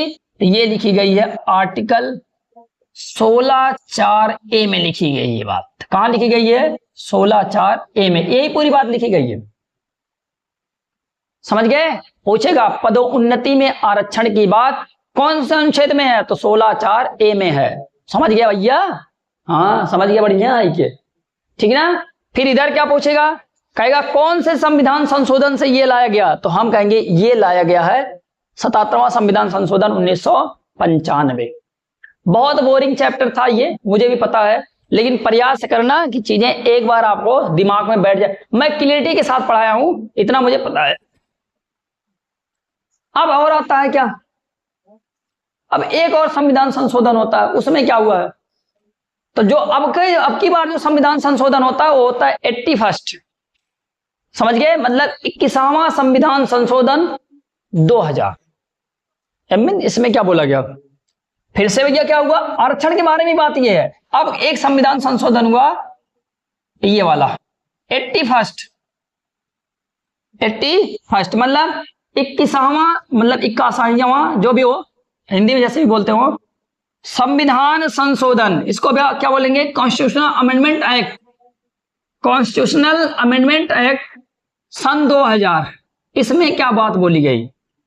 समझ गए? इसमें भैया एक बात होती है ना बैकलॉग की। क्या होती है? बैकलॉग को ऐड किया गया। इसमें क्या ऐड किया गया? तो हम कहेंगे एडिंग द बैकलॉग। इसमें बैकलॉग जोड़ा गया। मैं बता रहा हूं ना बैकलॉग क्या होते, काहे इतना टेंशन ले रहे हो? बैकलॉग को जोड़ा गया, बैकलॉग जोड़ा गया, बैकलॉग जोड़ा गया। अब ये आप पढ़ोगे, कहोगे भैया बैकलॉग क्या है? तो हम कहते हैं बैकलॉग का मतलब होता है अनफिल्ड वैकेंसी। अरे सर ये भी नहीं समझ में आया? हाँ पता है। अनफिल्ड वैकेंसी क्या है? अनफिल्ड वैकेंसी बाबू जैसे देखो, मान लो कि अब की बार 100 वैकेंसी निकली, अब की बार 100 वैकेंसी निकली, और 100 वैकेंसी में से 90 लोगों ने क्या कर लिया? एडमिशन ले लिया, या 90 लोगों ने नौकरी ले ली, 10 लोगों ने छोड़ दी। समझ गए? ऐसे करके मतलब क्या बोला मैंने? 100 है, 100 वैकेंसी निकली, और 100 वैकेंसी में से 90 वैकेंसी फिल हो गई, बाकी 10 वैकेंसी अनफिल रह गई। तो इसको हम बोलते हैं बैकलॉग। समझ गए? तो 10 वैकेंसी जो बची है उसको हम क्या बोलेंगे? उसको हम बोलते हैं बैकलॉग बोलते हैं। तो भैया सुप्रीम कोर्ट ने क्या बोला था? सुप्रीम कोर्ट ने ये बोला था कि ये जो बैकलॉग है ये अगले साल की वैकेंसी में नहीं जोड़ा जाएगा। यही पॉइंट है इसका। समझ गए? ये जो बैकलॉग है ना, बैकलॉग का मतलब अनफिल्ड वैकेंसी, मतलब इस साल की ये वैकेंसी है तो अगले साल वाली में वैकेंसी में इसको हम नहीं जोड़ेंगे। अगर अगले साल की 100 वैकेंसी है तो अगले साल भी 100 वैकेंसी आएगी। ये तो ये एक्स्ट्रा चीज है ना, ये तो उसमें अलग से है। ये थोड़ी है कि हम 100 वैकेंसी निकालना था तो ये 10 वाला जोड़ के उसमें बराबर कर लिए ना, अब निकल के आएगी 110 वैकेंसी। समझ गए? तो उसमें आपको पहला पॉइंट इसमें लिखना है कि सुप्रीम कोर्ट के अनुसार, सुप्रीम कोर्ट के अनुसार क्या लिखोगे? बैकलॉग को अगले साल की वैकेंसी में नहीं जोड़ा जाएगा। समझ गए? अगले साल की वैकेंसी में नहीं जोड़ा जाएगा। तो यहां पर मैं लिख देता हूं थोड़ी से, अगले वर्ष की वैकेंसी में नहीं जोड़ा जाएगा, नहीं जोड़ा जाएगा। तो फिर क्या होता है? इन्होंने कहा केवल इसको कैरी फॉरवर्ड किया जा सकता है, केवल इसे कैरी फॉरवर्ड किया जा सकता है। कैरी फॉरवर्ड का मतलब आगे किया जा सकता है, आगे बढ़ाया जा सकता है। मैंने वही बताया ना कि अगर 100 वैकेंसी इस साल निकलनी है तो इसमें से 100 वैकेंसी में से 90 फिल हो गई, 10 बच गई, तो 10 क्या हो गया आपका, बैकलॉग हो गया। ठीक ना। अब अगले साल हम कहते हैं फिर 100 वैकेंसी निकलनी थी, तो ये 100 तो निकलेंगी ही निकलेंगी, और ये वाली 10 केवल क्या हो जाएंगी, कैरी फॉरवर्ड में आ जाएंगी। तो ये वैकेंसी कितने बन के निकलेगी, 110 निकलेगी। समझ गए।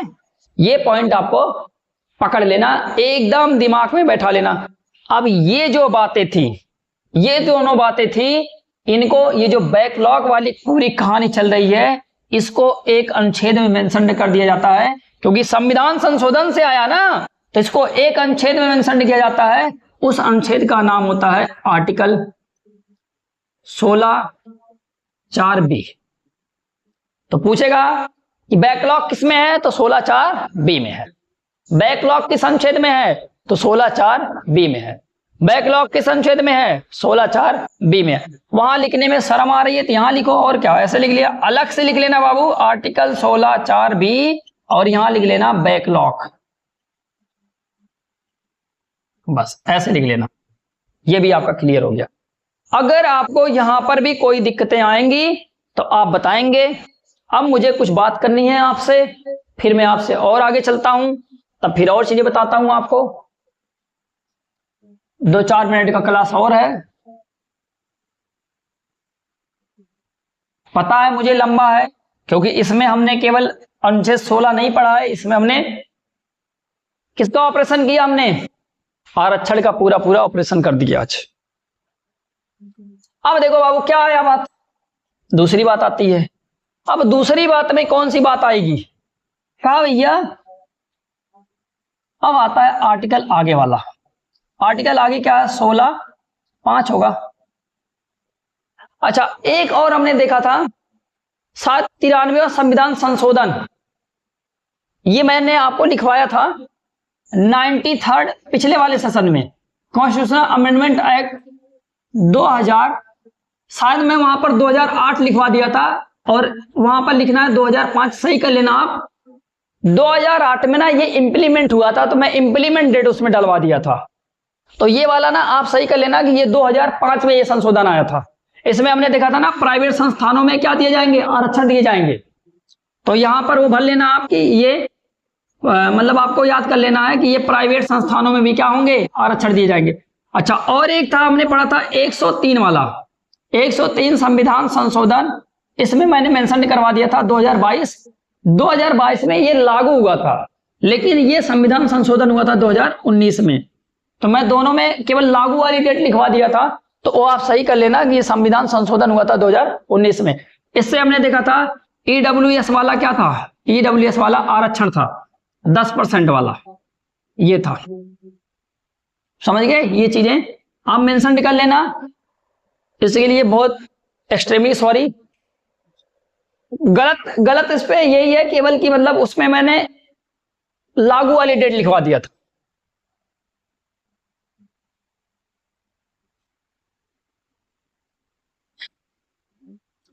अब अनुच्छेद 16(5) में आते हैं।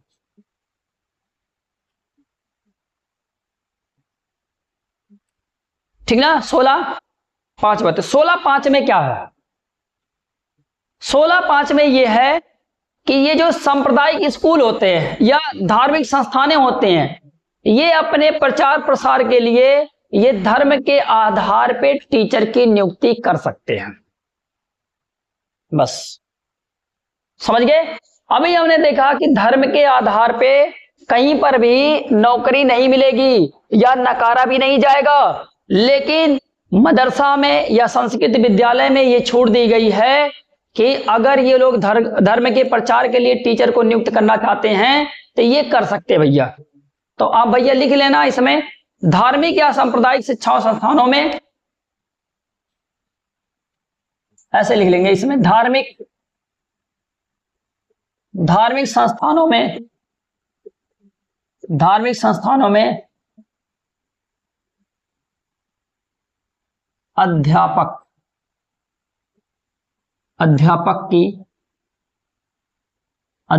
की नियुक्ति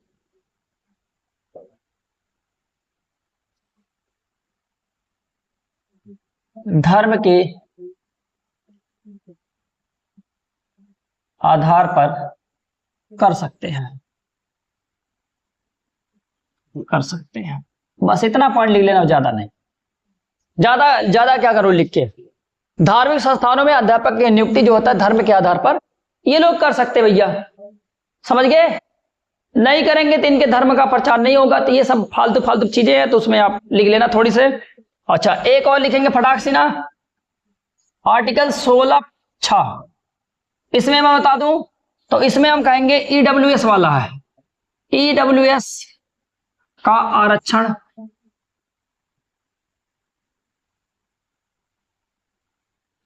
लेकिन ये याद रखे रहना, ये केवल सरकारी नौकरी से संबंधित बस, ठीक ना। सरकारी नौकरियों में ईडब्ल्यूएस को आरक्षण दिया जाएगा, सरकारी नौकरियों में ईडब्ल्यूएस को आरक्षण दिया जाएगा। अब मैं आपसे क्वेश्चन पूछूंगा, क्वेश्चन आपको बताने हैं। ये था पूरा का पूरा कहानी आर्टिकल 16 का, समझ गए। तो अगर आपसे पूछेगा 16(6) में क्या है, तो हम कहेंगे ईडब्ल्यूएस का आरक्षण है लेकिन सरकारी नौकरियों में है। पहली बात तो आपको यह बताना कि ये आरक्षण क्या है।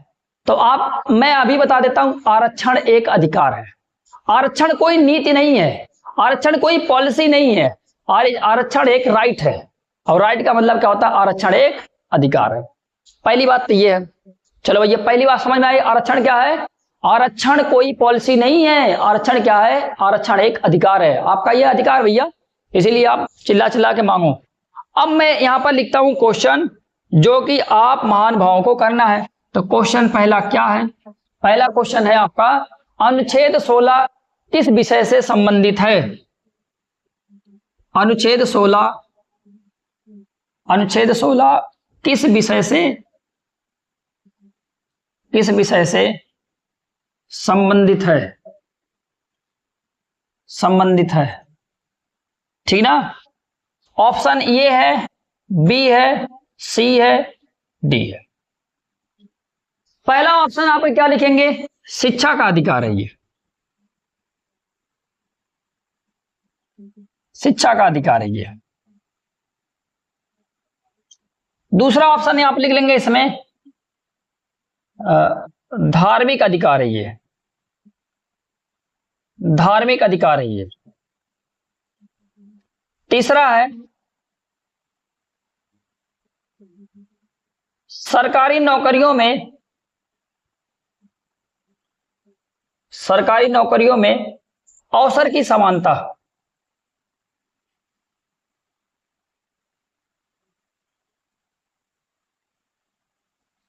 अगला वाले में लिखेंगे व्यक्तिगत अधिकार है ये।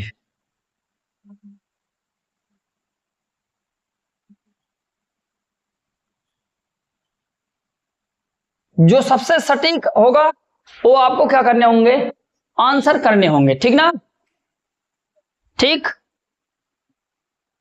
धन्यवाद भैया देखने के लिए, इतना देर बने रहने के लिए धन्यवाद, धन्यवाद, बहुत बहुत धन्यवाद। लेकिन याद रखे रहना, आंसर करके आने, ठीक ना। आंसर करके आने का मतलब ये हुआ कमेंट में आप करिएगा तो मैं आप खुद देख लूंगा, ठीक। अगर जो भी कोई दिक्कत उक्कत हो बताइएगा, बढ़िया से पढ़ लेना आप।